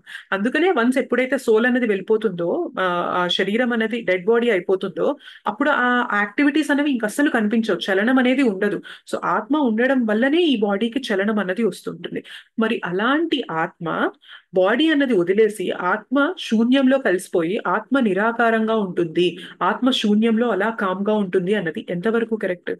మన బాడీలో ఉన్నంత వరకు ఇన్ని యాక్టివిటీస్ చేసి ఎన్నో పనులు, ఎన్నో కార్యాలు చేయడానికి మనకి తోడ్పడిన ఆత్మ, ఆత్మ ఉన్నందువల్లనే ఇన్ని పనులు చేసిన మనము, ఆత్మ అనేది బయటికి వెళ్ళిపోయాక ఆత్మ ఇనాక్టివ్ గా అయిపోతుంది, అది ఏమీ క్రియలు, ఏమీ పనులు చేయదు అనేది, అది అసలు కరెక్ట్ అవుతుందా ఆ లాజిక్ అన్నది? నో. ఆత్మ ఉండడం వల్లనే మనం ఈ పనులన్నీ చేస్తున్నాం. ఆత్మ అన్నది, ఆత్మకి ఆ చైతన్యము, యాక్టివిటీ చేయడమే దాని స్వభావము. అయితే ఆత్మ అన్నది ఇటర్నల్, నిత్యమైనప్పుడు దాని యాక్టివిటీస్ కూడా నిత్యంగా ఉంటాయా కాదా? Yes or no? ఆత్మ నిత్యమైనది అని మనం తెలుసుకున్నాం సెకండ్ చాప్టర్ లో. ఆత్మ అనే దానికి ఎప్పుడు చావు, మరణం ఉండదు, దేని ద్వారానూ అది నశించిపోదు అని అనుకున్నాం. అంటే నశించట్లేదు అంటే అనిత్యం కాదు, అంటే అది ఎప్పటికీ ఉంటుంది, నిత్యమైనది. అండ్ ఇందాక ఏం నేర్చుకున్నాము? ఆత్మ ఉండడం వల్లనే మనలో ఈ యాక్టివిటీస్ అనేవి ఉంటున్నాయి. సో నిత్యమైనది అండ్ దానికి ఈ క్రియలు చేయడం, యాక్టివిటీస్ చేయడం అనేది అది దాని నేచర్ అన్నమాట. సో నిత్యంగా కూడా అది ఎప్పుడు యాక్టివిటీస్ అనేది చేస్తూ ఉంటుంది. సో ఆత్మ చేసే నిత్యమైన ఆ క్రియలు, ఆ పనులని మనకి ఈ 9th చాప్టర్ లో చెప్తున్నారనమాట. సో ఆత్మకి ఏం కావాలండి? నిత్యంగా ఏం కావాలి? ఆత్మ యొక్క స్వభావం ఏంటి? ఎప్పుడు అది పనులు అనేవి చేస్తూ ఉంటుంది. ఆత్మకి కావాల్సినది ఏంటి అంటే భక్తియుక్త సేవ. అవునా కదా? ఆత్మ ఎవరి పార్ట్ అండి? ఎవరి పార్ట్ అండ్ పార్సల్ అని చదువుకున్నాం మనము? Krishna's part and Krishna's part and parcel. So మనము కృష్ణాస్ పార్ట్ అండ్ పార్సల్ అయినప్పుడు మరి ఆత్మకి ఏం నేచర్ ఉంటుంది? కృష్ణకి సర్వ్ చేయాలనే నేచర్ ఉంటుందా కాదా? ఇప్పుడు ఇది నా చెయ్యి, ఇది నా బాడీలో పార్ట్. సో ఈ చేతికి ఏం చేయాలని ఉంటుంది? ఈ బాడీకి సర్వీస్ చేయాలని అనిపిస్తూ ఉంటుంది. సో అలానే ఇది ఆత్మ, అండ్ ఆత్మ కృష్ణలో భాగం కాబట్టి ఆత్మ యొక్క పనులు ఎలా ఉంటాయి? ఆత్మకి ఎలాంటి పనులు చేస్తేనే హ్యాపీ వస్తుంది, ఆత్మ సాటిస్ఫై అవుతుంది? స్పిరిచువల్ కృష్ణ సేవ చేస్తేనే ఆత్మకి సాటిస్ఫాక్షన్ వస్తుంది. ఎలా అయితే నా చెయ్యి నా శరీరానికి సేవ చేయడంలోనే ఆనందం పొందుతుందో, ఆత్మకి కూడా కృష్ణ సేవ చేయడంలోనే ఆనందం ఉంటుంది. సో అది ఫోకస్ గా మనకి 9th చాప్టర్ ఉంటుంది కాబట్టి, సో 9th చాప్టర్ అంతా మోస్ట్లీ ఏం డీల్ చేస్తుందంటే ఆత్మ ఎలాంటి పనులు చేయాలి. సో ఇందాక ఏం చెప్పాం? సెకండ్ చాప్టర్ ఏం చెప్పుకున్నాం మనము? ఆత్మకి బాడీకి ఉన్న డిఫరెన్స్, మన శరీరానికి ఆత్మకి ఉన్న డిఫరెన్స్ అనేది తెలుసుకున్నాం, అండ్ మనము ఆత్మ అని తెలుసుకున్నాం. సో అది సెకండ్ చాప్టర్. అందుకనే దానికి కాన్ఫిడెన్షియల్, గుహ్యమైన జ్ఞానం అని చెప్పి చెప్తాం. బట్ ఈ చాప్టర్ లో ఏం చేస్తున్నామంటే ఆత్మ చేయవలసిన పనులు ఏంటి? ఆత్మ కృష్ణునిలో భాగం కాబట్టి ఆత్మ చేయవలసిన పనులు కృష్ణుని సేవ, కృష్ణుడి కోసం భక్తియుక్త సేవ ఎప్పుడైతే చేస్తుందో ఆ నాలెడ్జ్ ఏదైతే పొందుతామో, ఆత్మ చేయాల్సిన పని ఏంటి అంటే భక్తియుక్త సేవ చేయడము. సో ఆ నాలెడ్జ్ ఇచ్చే చాప్టర్ ఇది కాబట్టి దీనికి మోస్ట్ కాన్ఫిడెన్షియల్ నాలెడ్జ్ అని చెప్పి చెప్తున్నారు. ఇది రాజవిద్య అంటున్నారు. Is it clear? ఈ చాప్టర్ ని రాజవిద్య అని ఎందుకు అంటున్నారు? క్లియర్ అయిందా? Is it clear? Yes, yes or no? Yes, Mataji. Okay okay. So అయితే ఇక్కడ మనకి పద్మపురాణంలో ఒక రిఫరెన్స్ ఇస్తున్నారు అనమాట. ఏంటంటే మనం చేసే కామ్య కర్మల వల్లనే మనము ఆ ఒకవేళ మనం చేసే కామ్య కర్మలు చెడు వైపులో ఉన్నాయనుకోండి, మనం నైతికంగా చేయకుండా మన కామ్య కర్మలు మన ఇంద్రియాల సాటిస్ఫాక్షన్ కోసం మనం చేస్తూ ఉన్నాం అనుకోండి, వాటి వల్ల మనకి పాపాలు అనేవి వస్తాయా రాదా? సిన్ఫుల్ రిజల్ట్స్ అండ్ రియాక్షన్స్ అనేవి వస్తాయా రాదా? పాప కర్మలు అనేవి మనం అనుభవించాల్సి వస్తుందా లేదా? వస్తుంది For sure గా Yes. అనుభవించాలి. ఫర్ ష్యూర్ గా అనుభవించాల్సి వస్తుంది. సో దాన్ని ఎలా కంపేర్ చేస్తున్నారంటే, ఇప్పుడు మనం ఒక విత్తనం నాటాం అనుకోండి, నేను ఇప్పుడు మామిడి చెట్టు కోసం ఒక విత్తనాన్ని నాటాను. సో ఆ విత్తనం నాటిన వెంటనే నాకు చెట్టు వచ్చేస్తుందా? రాదు లేదు. మాతాజీ. రాదు. సో ఆ విత్తనం నాటాక కొంత సమయం దానికి ఇచ్చాక అది లోపల డెవలప్ అయ్యి ముందు చిన్న మొలక వస్తుంది, చిన్న సాప్లింగ్ వస్తుంది. ఆ మొలక కొంచెం పెద్దగా అయ్యి ఒక చిన్న ప్లాంట్ అవుతుంది, చిన్న చెట్టు అవుతుంది. అండ్ అలాగే ఇంకా కొంచెం పెద్దగా అయ్యాక అది పెద్ద వృక్షం అయ్యాక కొంత టైం తీసుకున్నాక మనకి దాని నుంచి ఫలాలు, మామిడి పండ్లు అనేవి వస్తాయి. అలానే పూల మొక్కలు అయితే మనకి పూలు అనేవి వస్తాయి. సో విత్తనం నాటిన వెంటనే మనకి రియాక్షన్ అంటే ఏంటంటే ఇక్కడ దాని రిజల్ట్స్ అన్నమాట. సో నాటిన వెంటనే నాకు మామిడి పండు అనేది రాలేదు. సో అది నాటాక కొంత సమయం తీసుకున్నాక నాకు అది చెట్టుగా ఎదిగి ఎప్పుడైతే అది ఫ్రూక్టిఫై అవుతుందో, అది పండ్లు ఫలాలు ఇస్తుందో, అప్పుడు మాత్రమే నాకు ఆ పండ్లని నేను ఎంజాయ్ చేయగలను. సో హరే కృష్ణ. ప్లీజ్ మీరు ఆన్సర్ ఇచ్చేటప్పుడు మాత్రమే అన్మ్యూట్ చేసుకోండి, లేదంటే వేరే వాళ్ళకి డిస్టర్బెన్స్ అవుతుంది. ఓకే. సో అది ఫ్రూక్టిఫై అయినప్పుడు మాత్రమే మనకి ఆ పండ్లు అనేవి మనం ఎంజాయ్ చేయగలుగుతాం. సో అలానే మనం చేసే పనులన్నీ కూడా మనం విత్తనాలు నాటుతున్నాం అనమాట. సో వెంటనే వాటి రిజల్ట్స్ అనేవి మనం అనుభవించలేకపోవచ్చు. అందుకనే మనం చాలా మందిని చూస్తూ ఉంటాం, మనం అనుకుంటూ ఉంటాం, అరే వీళ్ళేంటి ఇలాంటి తప్పులు చేస్తున్నారు, ఇంత అన్యాయాలు చేస్తున్నారు, అయినా కూడా వీళ్ళు ఇంత మంచి లైఫ్ ని లీడ్ చేస్తున్నారు, ఇంత సుఖంగా ఉన్నారు, ఎలా పాసిబుల్ ఇది? ఇన్ని తప్పులు చేసినప్పుడు వాటి రిజల్ట్స్ అనేవి, వాటి కర్మఫలాలు అనేవి అనుభవించాలా లేదా అని చెప్పి మనం అనుకుంటూ ఉంటాం. అవునా కాదా? అవును. అవును. కానీ చెట్టు నాటిన విత్తనం నాటిన వెంటనే చెట్టు అవ్వలేదు కదా, దానికి కొంచెం టైం పట్టింది. సో అలానే మనం చేసే పాపాలనేవి, వాటి రియాక్షన్స్ అనేవి మనం ఇమీడియట్ గా అనుభవించకపోవచ్చు. బట్ ఎప్పుడైతే అవి పండుతాయో, మనం అంటాం కదా పాపం పండింది అని కూడా అంటాం. సో అది ఎప్పుడైతే పండుతుందో దాని రిజల్ట్స్ అనేవి కొంత టైం తర్వాత మనం అనుభవిస్తూ ఉంటాము. సో ఇక్కడ ఏమంటారంటే మనం చేసిన పాపపు పనులు ఎప్పుడైతే అవి వృక్షంగా మారి దాని నుంచి మనం అనుభవించాల్సిన స్టేజ్ వస్తుందో, అప్పుడు మాత్రమే మనం డిస్ట్రెస్ అండ్ పెయిన్, మనం దుఃఖాలు అనేవి అనుభవిస్తూ ఉంటాము. అయితే ఇక్కడ ఏం చెప్తారంటే, మనం 7th చాప్టర్ లో 28th వర్డ్స్ చూసాం, గుర్తుందా? ఇంతకుముందు అది కూడా మనం ఇంపార్టెంట్ శ్లోకాస్ లో నేర్చుకున్నాము. సో అందులో ఏమంటారంటే, మనలో ఉన్న పాపాలు చేసే ప్రవృత్తి, పాపాల వల్ల రియాక్షన్స్ అన్నీ కూడా తొలగిపోయి మనము పుణ్యస్థితిలో నిలబడినప్పుడు మనం ద్వంద్వాల నుండి బయటికి వచ్చి అప్పుడు మాత్రమే భక్తిని యాక్సెప్ట్ చేయగలము అని చెప్పి నేర్చుకున్నాం. ఐడియా ఉందా మీకు? గుర్తుందా? ఎస్. ఓకే. సుఖదుఖాలు, శీతోష్ణాలు. ఎస్. ఆ ద్వంద్వాల నుండి అప్పుడు మనం బయటికి వస్తాం. మనం పాపాలు చేసే ప్రవృత్తి నుండి బయటికి వచ్చాక మనం ఎప్పుడైతే పుణ్యకర్మలు అనేవి చేస్తూ ద్వంద్వాల నుండి బయటికి వస్తామో, అప్పుడు మాత్రమే మనము స్థిరంగా భక్తిలో ముందుకు వెళ్ళగలమని చెప్పి నేర్చుకున్నాం 7.28లో.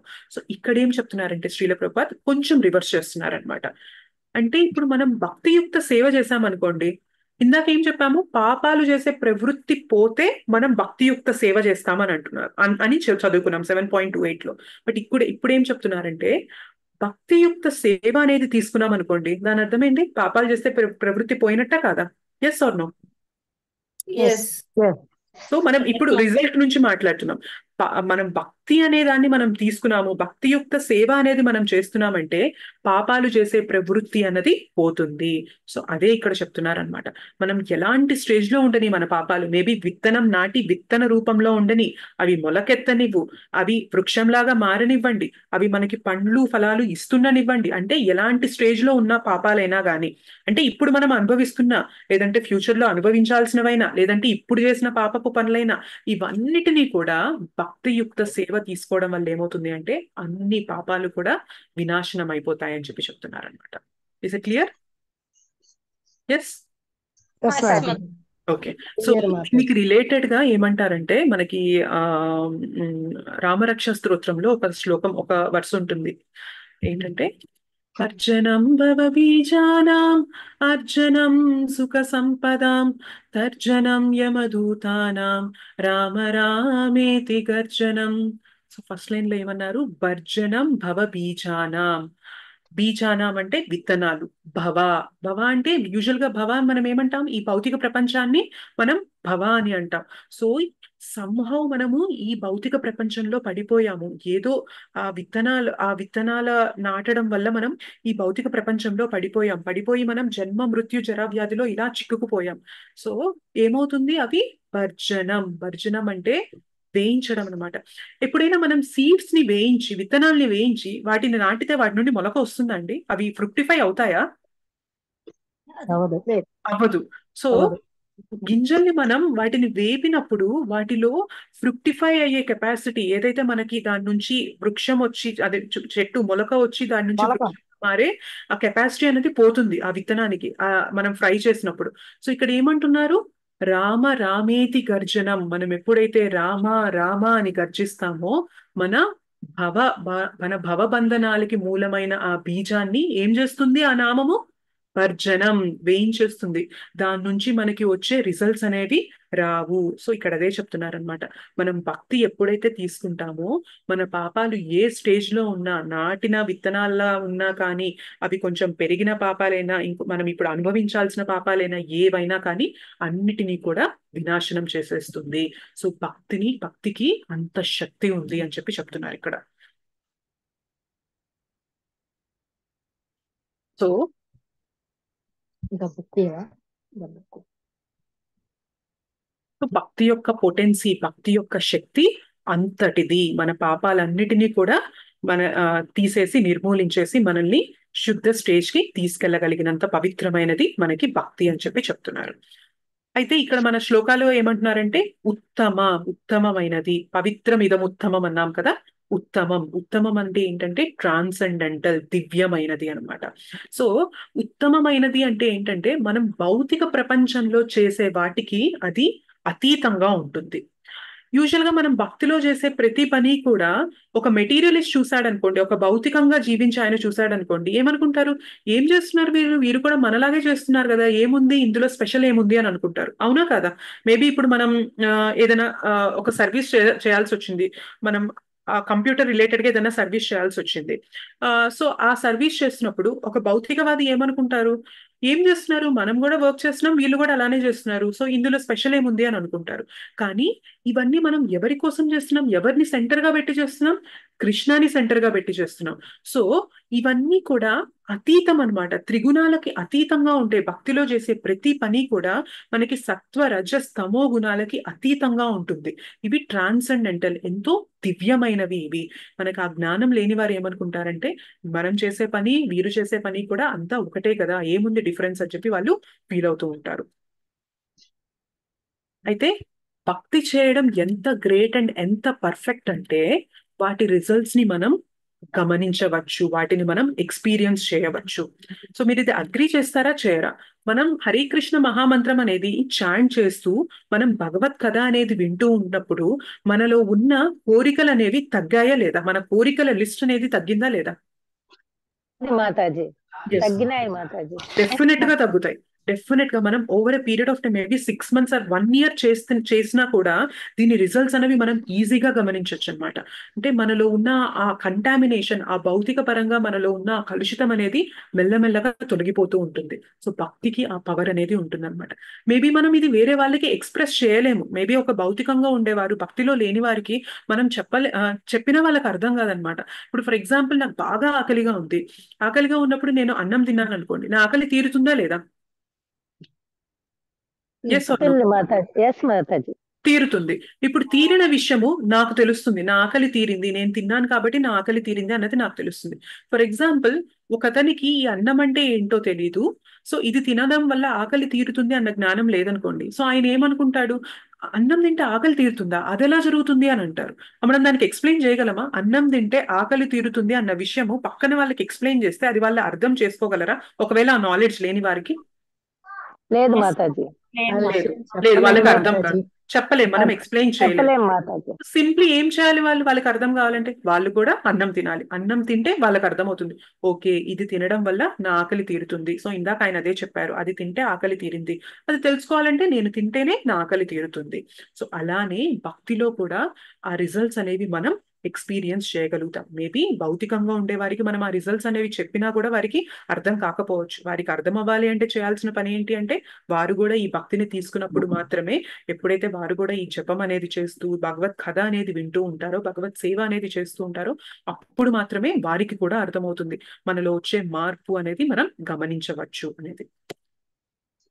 అయితే ఇది జస్ట్ వినడం మాత్రమే కాదు, భగవత్ కథ అనేది వినడం మాత్రమే కాకుండా మనం ఈ భగవంతుడు ఇచ్చిన ఆదేశాలని, భగవద్గీత భాగవత జ్ఞానాన్ని మనం వేరే వారికి ఎవరికైనా ఇచ్చినా కానీ, వేరే వారికి ఇలా ప్రీచ్ చేసినా కానీ, లేదు అంటే ఎవరైనా ప్రీచింగ్ చేస్తున్నా లేదా కృష్ణ చైతన్యాన్ని పంచుతున్నప్పుడు మనం వారికి సహాయపడినా కూడా మనకి ఇట్లాంటి పనులన్నీ కూడా మనకి భక్తిలో మనల్ని పురోగమానికి, అంటే మనల్ని ముందుకు తీసుకెళ్లడం అనేది జరుగుతుంది, పురోగతి జరుగుతుంది. సో ఏం చెప్తున్నారంటే కృష్ణ, జస్ట్ వినడం మాత్రమే కాకుండా మనం ఈ నాలెడ్జ్ ని వేరే వారికి ఇచ్చినా, ఎవరైనా ఈ కృష్ణ చైతన్యంలో పనులు చేస్తున్నప్పుడు వారికి సహాయపడినా కూడా ఇట్లాంటి ప్రతి యాక్టివిటీ కూడా మనల్ని భక్తిలో ముందుకి తీసుకువెళ్తుంది. అవునా కాదా? Yes or no? Yes Mataji. Yes. యాక్చువల్గా ఏంటంటే, ఎందుకు ఇట్లా చేయడం వల్ల మనకి భక్తిలో ముందుకు వెళ్తాము అంటే, యూజువల్ గా మన కోసం ఎవరైనా ఏదైనా చేశారనుకోండి, మన కోసం మనం చాలా కష్టపడుతున్నాము, సో ఎవరైనా వచ్చి మనకి సహాయం చేశారనుకోండి, సో మనం ఏం చెప్తాం వారికి, మీరు నా కోసం చాలా పని చేశారు, చాలా హెల్ప్ చేశారు, థ్యాంక్ యూ సో మచ్ అని చెప్పి మనం వారికి గ్రాటిట్యూడ్ అనేది చూపిస్తాం. సో మనం ఏం చేస్తున్నాము, ఇందాక అనుకున్నట్టు మనం ఎవరైతే ప్రీచింగ్ చేస్తున్నా లేదంటే కృష్ణ చైతన్యాన్ని వేరే వారికి ఇస్తున్న వారికి మనం సహాయం చేసినా, యాక్చువల్ గా కృష్ణ చైతన్యం ఇస్తున్నప్పుడు మనం ఏం చేస్తున్నాము, ఒక ఆత్మకి తన పనులు ఏంటి అన్నది చెప్తున్నాము. సో నీ మెయిన్ థింగ్ ఏంటంటే నువ్వు భక్తి చేయడము, నువ్వు భగవద్ధామానికి చేరడం అనే నాలెడ్జ్ అనేది మనం ఇస్తూ ఉన్నాం. సో ఒక సోల్ ని మనం భగవంతుని దగ్గరికి చేరుస్తున్నాము అంటే అది భగవంతుడి కోసం చేసే పనా కాదా? Yes or no? భగవంతుడు ఈగర్ గా వెయిట్ చేస్తున్నారు అందరూ నా దగ్గరికి రావాలి అని. సో మనం అలాంటి పని అనేది చేసినప్పుడు భగవంతుడికి ఆటోమేటిక్ గా ఇష్టం అనేది కలుగుతుందా లేదా? మన కోసం చేసిన చిన్న పనికే మనం గ్రాటిట్యూడ్ చూపిస్తాం కదా.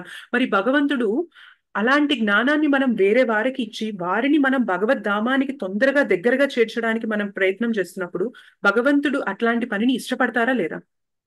Yes or no?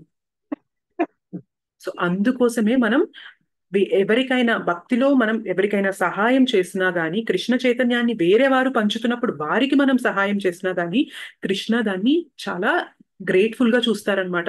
నువ్వు నా భక్తుడికి సహాయం చేస్తున్నావా, నా నాలెడ్జ్ ని వేరే వారికి ఇవ్వడానికి నువ్వు ఇంత కష్టపడుతున్నావా అని చెప్పి ఆయన ఏం చేస్తారు, మనల్ని తొందరగా భక్తిలో ముందుకు తీసుకెళ్తారనమాట.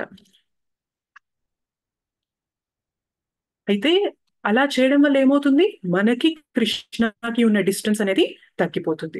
కొన్ని దీనికి ఏదైనా క్వాలిఫికేషన్ కావాలా, భక్తిలో మనకి ఏదైనా క్వాలిఫికేషన్ కావాలా అండి? అంటే నాకు ఇంత ఎడ్యుకేషన్ ఉండాలి, నాకు ఇంత చదువు వస్తేనే నేను భక్తి చేయగలను, లేదా ఇంత ధనం ఉంటేనే నేను భక్తి చేయగలను అనేది క్వాలిఫికేషన్ ఏమన్నా ఉందా? లేదు మాతాజీ. క్వాలిఫికేషన్ అనేది ఏమీ లేదు. జస్ట్ మనకు కావాల్సింది ఏంటి అంటే డిజైర్, ఆ కోరిక ఉండాలి. నేను భగవంతుని గురించి తెలుసుకోవాలి, నేను ఒక ఆత్మని, నేను భగవద్ జ్ఞానం పొందాలి, ఆ భగవద్ జ్ఞానం పొంది నేను భక్తియుక్త సేవలో ముందుకు వెళ్ళాలి అన్న డిజైర్ అన్నది ఒక్కటి ఉంటే చాలు, మనకి ఎలాంటి క్వాలిఫికేషన్ అనేది అవసరం లేదు. ఈవెన్ మనం మన స్క్రిప్చర్స్ లో చూసినా గానీ విదురాకి ఏం క్వాలిఫికేషన్ ఉందండి? విదురా ఈజ్ ఎ దాసీపుత్ర, ఆయన ఒక దాసీపుత్రుడు, ఆయనకి ఎలాంటి క్వాలిఫికేషన్ ఉందని చెప్పి విదుర ఆతిథ్యాన్ని కృష్ణ స్వీకరిస్తారా లేదా? Yes or no? Mataji. Yes స్వీకరిస్తారు. మాతాజీ. తీసుకుంటాడు. విదుర వారి ఇంటికి వెళ్ళి ఇంకా విదురాని అండ్ విదుర కృష్ణ వాళ్ళ ఇంటికి వచ్చినప్పుడు కృష్ణని అలా చూస్తూ తన్మయత్వంలో ఏం చేస్తారు?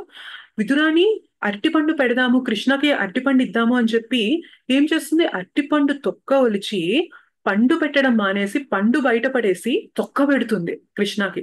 ఎందుకు? కృష్ణని చూస్తున్నప్పుడు అంత భక్తిభావం కలుగుతుంది, కృష్ణ నా దగ్గర ఉన్నారు, కృష్ణకి సేవ చేస్తున్నాను నేను అని. సో ఏం క్వాలిఫికేషన్ ఉందండి వాళ్ళకి? కృష్ణ ఈవెన్ అరటి తొక్క పెట్టినా కూడా ఆయన యాక్సెప్ట్ చేసేసారు. ఈవెన్ మనం గజేంద్ర విషయంలో కూడా చూడొచ్చు. గజేంద్ర మనలాగా మనిషి శరీరంలో ఉన్నారా అండి? లేదు.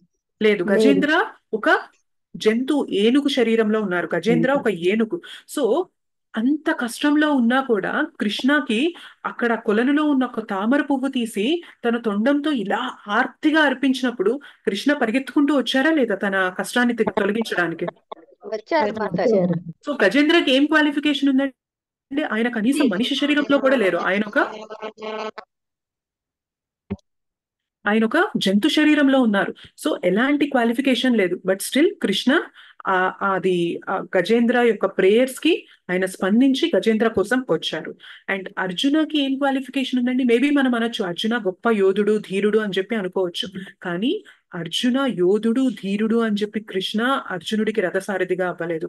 ఎప్పుడైతే అర్జున అండ్ దుర్యోధన కృష్ణ దగ్గరికి వెళ్తారో, కృష్ణ పడుకోనున్నప్పుడు వాళ్ళిద్దరూ కృష్ణుడి సహాయం కోసం వెళ్తారు, కృష్ణుడిని యుద్ధంలో సహాయం అడగడానికి వెళ్తారు. సో అర్జున అప్పుడు ఏం చేస్తారు?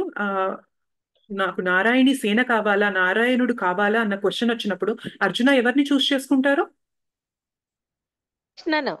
కృష్ణను, నారాయణుడినే చూస్ చేసుకుంటారు. ఒక్క క్షణం కూడా ఆలోచించకుండా కృష్ణ నాకు నువ్వే కావాలి అని చూస్ చేసుకుంటారు.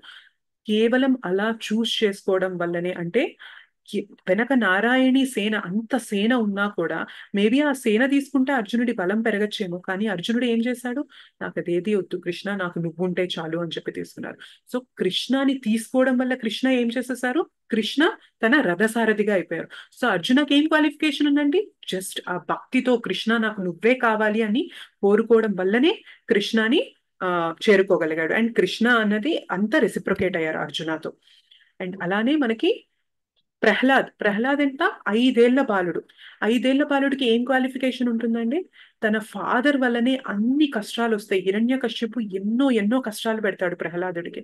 అయినా కానీ అవన్నీ భరించి కృష్ణ మాత్రమే నాకు అన్నిటికన్నా ఎక్కువ, కృష్ణనే నాకు సర్వం అని చెప్పి నమ్మాడు. కాబట్టే ఎవరు వచ్చారండి ప్రహ్లాదుడిని కాపాడడానికి?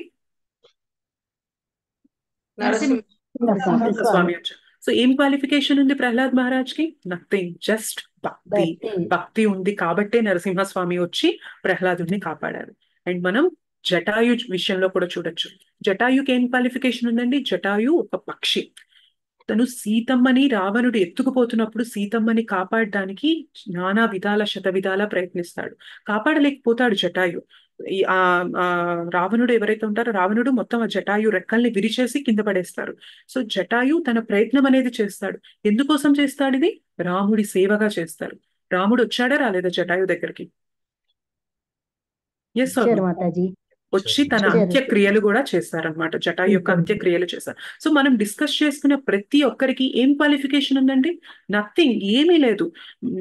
చిన్న పిల్లవాడు ప్రహ్లాదుడు, అతనికి ఏం జ్ఞానం ఉంటుంది? కేవలం నాకు కృష్ణుడే కావాలి అన్న నాలెడ్జ్ ఒక్కటే ఉంది, ఆ భక్తి ఒక్కటే ఉంది. గజేంద్రకి ఏం క్వాలిఫికేషన్ ఉంది? జటాయుకి ఏం క్వాలిఫికేషన్ ఉంది? విదురాకి ఒక దాసీపుత్రుడికి ఏం క్వాలిఫికేషన్ ఉంది? మనం మటీరియల్ గా భౌతికంగా ఏ క్వాలిఫికేషన్ కూడా మనకి కృష్ణ దగ్గర పనికిరాదు. ఎందుకంటే ప్రతిదీ కూడా మనకి కృష్ణ నుండే వస్తుంది. Krishna is full of 6 ఆప్యులెన్సెస్. అలాంటిది మన దగ్గర ఏదో ఇంత ధనం ఉంది, ఇంత అందం ఉంది, ఇంత శక్తి ఉందని చెప్పి అలాంటి వాటికి కృష్ణ అట్రాక్ట్ అవుతారా అండి? Everything is coming from Krishna. అలాంటిది కృష్ణ మన దగ్గర ఏది ఉందని చెప్పి ఆశించి మన దగ్గరకు వస్తారు. So nothing. భక్తిలో ఎలాంటి క్వాలిఫికేషన్ అనేది అవసరం లేదు. జస్ట్ మనకి ఆ డిజైర్, ఆ కోరిక ఉండాలి. కృష్ణ నాకు నీ సేవ చేయాలనుంది, నీ గురించి తెలుసుకోవాలనుంది. ఎప్పుడైతే దాన్ని మనం ఎక్స్ప్రెస్ చేస్తామో ఆటోమేటిక్ గా కృష్ణ మనకి లొంగిపోతారన్నమాట.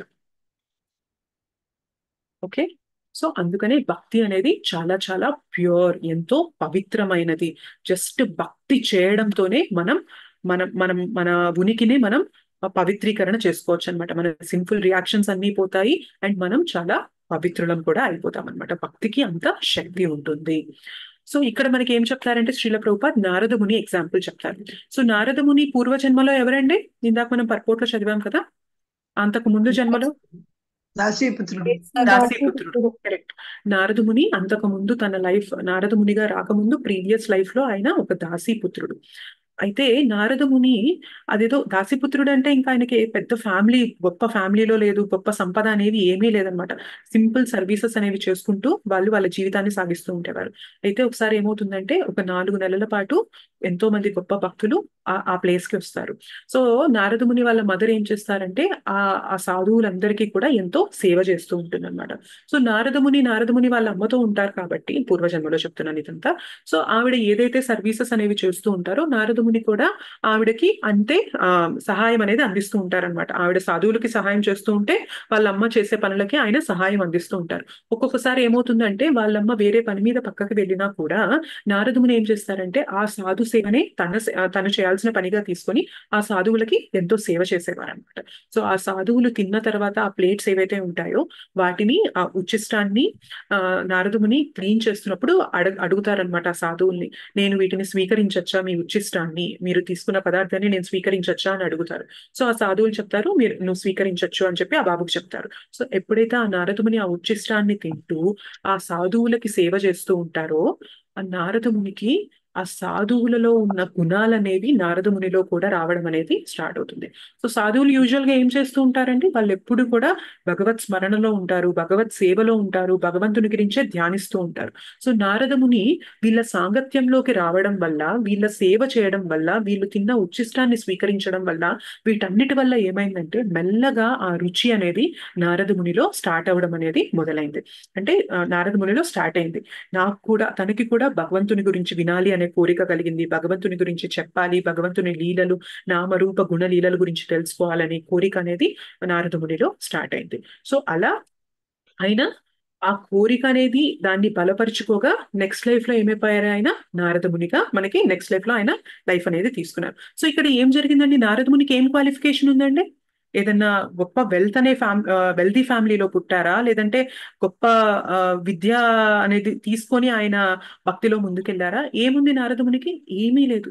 జస్ట్ భగవంతుని భక్తులకి సేవ చేయడం వల్ల వారిలో ఉన్న గుణాలు అనేవి కూడా నారద మునిలో డెవలప్ అయ్యాయి. సో భక్తికి మనకి ఎలాంటి క్వాలిఫికేషన్ అవసరం లేదు. మనం ఎప్పుడైతే భక్తుల సాంగత్యంలో వస్తామో ఆటోమేటిక్ గా మనలో కూడా ఆ భక్తి చేయాలి అనే భావన అనేది కలుగుతుంది అని చెప్పి నారద ముని ఇదంతా ఎవరికి చెప్తారంటే వ్యాసదేవాకి చెప్తారనమాట. సో నాకు కూడా అలా సేవ చేయడం వల్లనే నాకు ఈ భగవంతుని గురించి వినాలి, చెప్పాలి అనే కోరిక, అన్న ఆ రుచి అనేది నాకు అప్పుడే కలిగింది వ్యాసదేవ అని చెప్పి చెప్తారు. ఎప్పుడైతే మనం కూడా భక్తుల సాంగత్యంలోకి వస్తామో మనకి కూడా అన్ని రివీల్ అయిపోతాయి అని చెప్పి చెప్తున్నారనమాట నారద ముని. సో మనం ఎప్పుడైతే భగవంతునికి నిస్వార్థంగా సేవ చేసే భక్తుల సాంగత్యంలోకి వస్తామో మనలో ఉన్న కంటామినేషన్ అనేది పోతుంది. యాక్చువల్ గా భక్తి చేయాలి అనే ఇన్స్పిరేషన్, ఆ ప్రేరణ కూడా ఎప్పుడు కలుగుతుంది అంటే మనం సాంగత్యంలోకి వచ్చినప్పుడు మాత్రమే కలుగుతుంది. లేదంటే మనం చేసే భక్తి అన్నది గట్టిగా నిలబడదనమాట. అందుకనే మనకి సాధు సంఘ అన్నది ఎందుకంత ఇంపార్టెంట్ అంటే మనం మన మైండ్ చెప్పే మాటల్లో పడిపోయి ఒక రోజు బాగా చేయొచ్చు, ఒక రోజు మనం దాన్ని నెగ్లెక్ట్ చేయొచ్చు. కానీ ఎప్పుడైతే సాధువుల సాంగత్యంలోకి వచ్చామో మనల్ని వారు చేయి పట్టుకొని నడిపిస్తారనమాట. లేదు దా మనం కూడా వెళ్దాం, మనం కూడా చాంటింగ్ చేద్దాం అని చెప్పి వాళ్ళు అంత ముందుండి మనకి నడిపిస్తారు. అందుకనే సాధు సంఘ అన్నది చాలా చాలా ఇంపార్టెంట్. ఎప్పుడైతే సాధు సంఘకి దూరం అయిపోతూ ఉంటామో మన భక్తిలో అన్నది కూడా ఆ ఆ, ఏమంటారు షేక్ అవడం అనేది స్టార్ట్ అవుతుంది అనమాట. అది నిలకడగా ఉండదు. అందుకని సాధు సంఘ ఈజ్ వెరీ వెరీ ఇంపార్టెంట్. మనకి ఈ శ్లోకాలో దాని గురించి చెప్పారు. సో జస్ట్ బై అసోసియేషన్ లోనే మనము భగవంతుని భక్తి చేయాలి అనే విషయాన్ని తెలుసుకుంటాము. యాక్చువల్ గా మన హైయెస్ట్ ధర్మ ఏమంటారు అంటే మనం భక్తి చేయడమే మనకి హైయెస్ట్ ధర్మ అని చెప్పి చెప్తారు. మనకి భాగవతంలో ఉంటుంది, సవై పుంసాం పరో ధర్మో యతో భక్తిర్ అధోక్షసే అహేతుకి అప్రతిహత యయాత్మ సుప్రసీదతి. సో సవై పుంసాం, పుంసాం మానవులకు అత్యంత ముఖ్యమైన ధర్మం ఏంటి, పరో ధర్మం ఏంటి అంటే అహేతుకి సవై పుంసాం పరో ధర్మో యథో భక్తిర్, ఎవరి భక్తి చేయాలి అంటే అధోక్షజుని భక్తి చేయాలి. అలా ఎలాంటి భక్తి చేయాలి అని చెప్తున్నారు ఇక్కడ, అహైతుకి అప్రతిహత. అహైతుకి అంటే అన్మోటివేటెడ్ అన్నమాట. అంటే నాకు ఇది కావాలి అది కావాలి, భక్తి చేయడం ద్వారా నాకు ఇది కావాలి అది కావాలి అన్న మోటో ఏం పెట్టుకోకుండా నేను నిస్వార్థంగా సేవ చేయాలి, భగవంతుని భక్తి చేయాలి. అండ్ అప్రతిహత అంటే ఏమీ ఇంటరప్షన్స్ లేకుండా, ఏమీ ఆటంకాలు లేకుండా మనం భక్తి చేస్తామో అదే మనకి అత్యంత పరోధర్మము. అలా చేయడం వల్ల ఏమొస్తుందని చెప్తున్నారు, యయాత్మ సుప్రసీదతి. అలా చేయడం వల్లనే మనకి ఆ ప్రశాంతత, ఆ తృప్తి అనేది కలుగుతుంది అని చెప్పి చెప్తున్నారు. సో భక్తి అనేది మనకి హైయెస్ట్ ధర్మ. హ్యుమానిటీగా మనం మానవ జన్మ తీసుకున్నప్పుడు మనం చేయాల్సిన హైయెస్ట్ ధర్మ ఏంటి అంటే భక్తి చేయడము. సో మనకి ఈ శ్లోకాలు దానిపైన ఫోకస్ అనేది చేస్తున్నారు. అండ్ ఈ ప్రాసెస్ ఏమంటున్నారంటే భక్తి ప్రాసెస్ అనేది సుసుఖం. మనం శ్లోకాలో చదివాం, సుసుఖం కర్తుమవ్యయం. సుసుఖం అంటే చాలా జాయ్ఫుల్ గా చేసే ప్రాసెస్ అన్నమాట. అయ్యో నేను ఇది చేయాల్సి వస్తుందా, ఇది చెయ్యాలా, ఇంత కష్టమా అని కష్టపడాల్సిన అవసరం లేదు. మేబీ ఇనీషియల్ గా కొంచెం కష్టం ఉండొచ్చు. మనకి చాంటింగ్ చేయడానికి ఇనీషియల్ గా మనం మైండ్ ట్రాప్ లో ఉంటాము. ఈ భౌతిక కవరింగ్ అనేది, భౌతిక ప్రకృతి యొక్క ఈ త్రిగుణాల యొక్క ఇంపాక్ట్ అనేది మన మీద ఎక్కువ ఉంటుంది కాబట్టి ఇనీషియల్ గా మనకు కొంచెం కష్టం ఉండొచ్చు. కానీ ఇందులో చేయగా ఏమవుతుందంటే అందులో నుండి రుచి మనకు వస్తూ ఉంటుంది అనమాట. సో అందుకోసమే ఇప్పుడు మనకి జపం చేయడం అనేది మనకి చాలా నార్మల్ అయిపోతుంది. ఒకవేళ ఒక రోజు చేయలేదనుకోండి, మనలో ఆ గిల్టీ ఫీలింగ్ ఉంటుందా ఉండదా? ఒక రోజు మనం జపము 16 రౌండ్స్ చేయాలని చెప్పి మనం కమిట్ అయ్యి ఎంతో కాలంగా చేస్తూ వస్తున్నాం, కష్టమైనా చేస్తూ వస్తున్నాం. ఒక రోజు చేయలేకపోయాం అనుకోండి, మనకి అందులో బాధ అనేది కనిపిస్తుందా లేదా? చేయలేకపోవడం వల్ల బాధ ఫీల్ అవుతామా లేదా? ఎస్ మాతాజీ. ఫీల్ అవుతాం ఖచ్చితంగా ఫీల్ అవుతాం.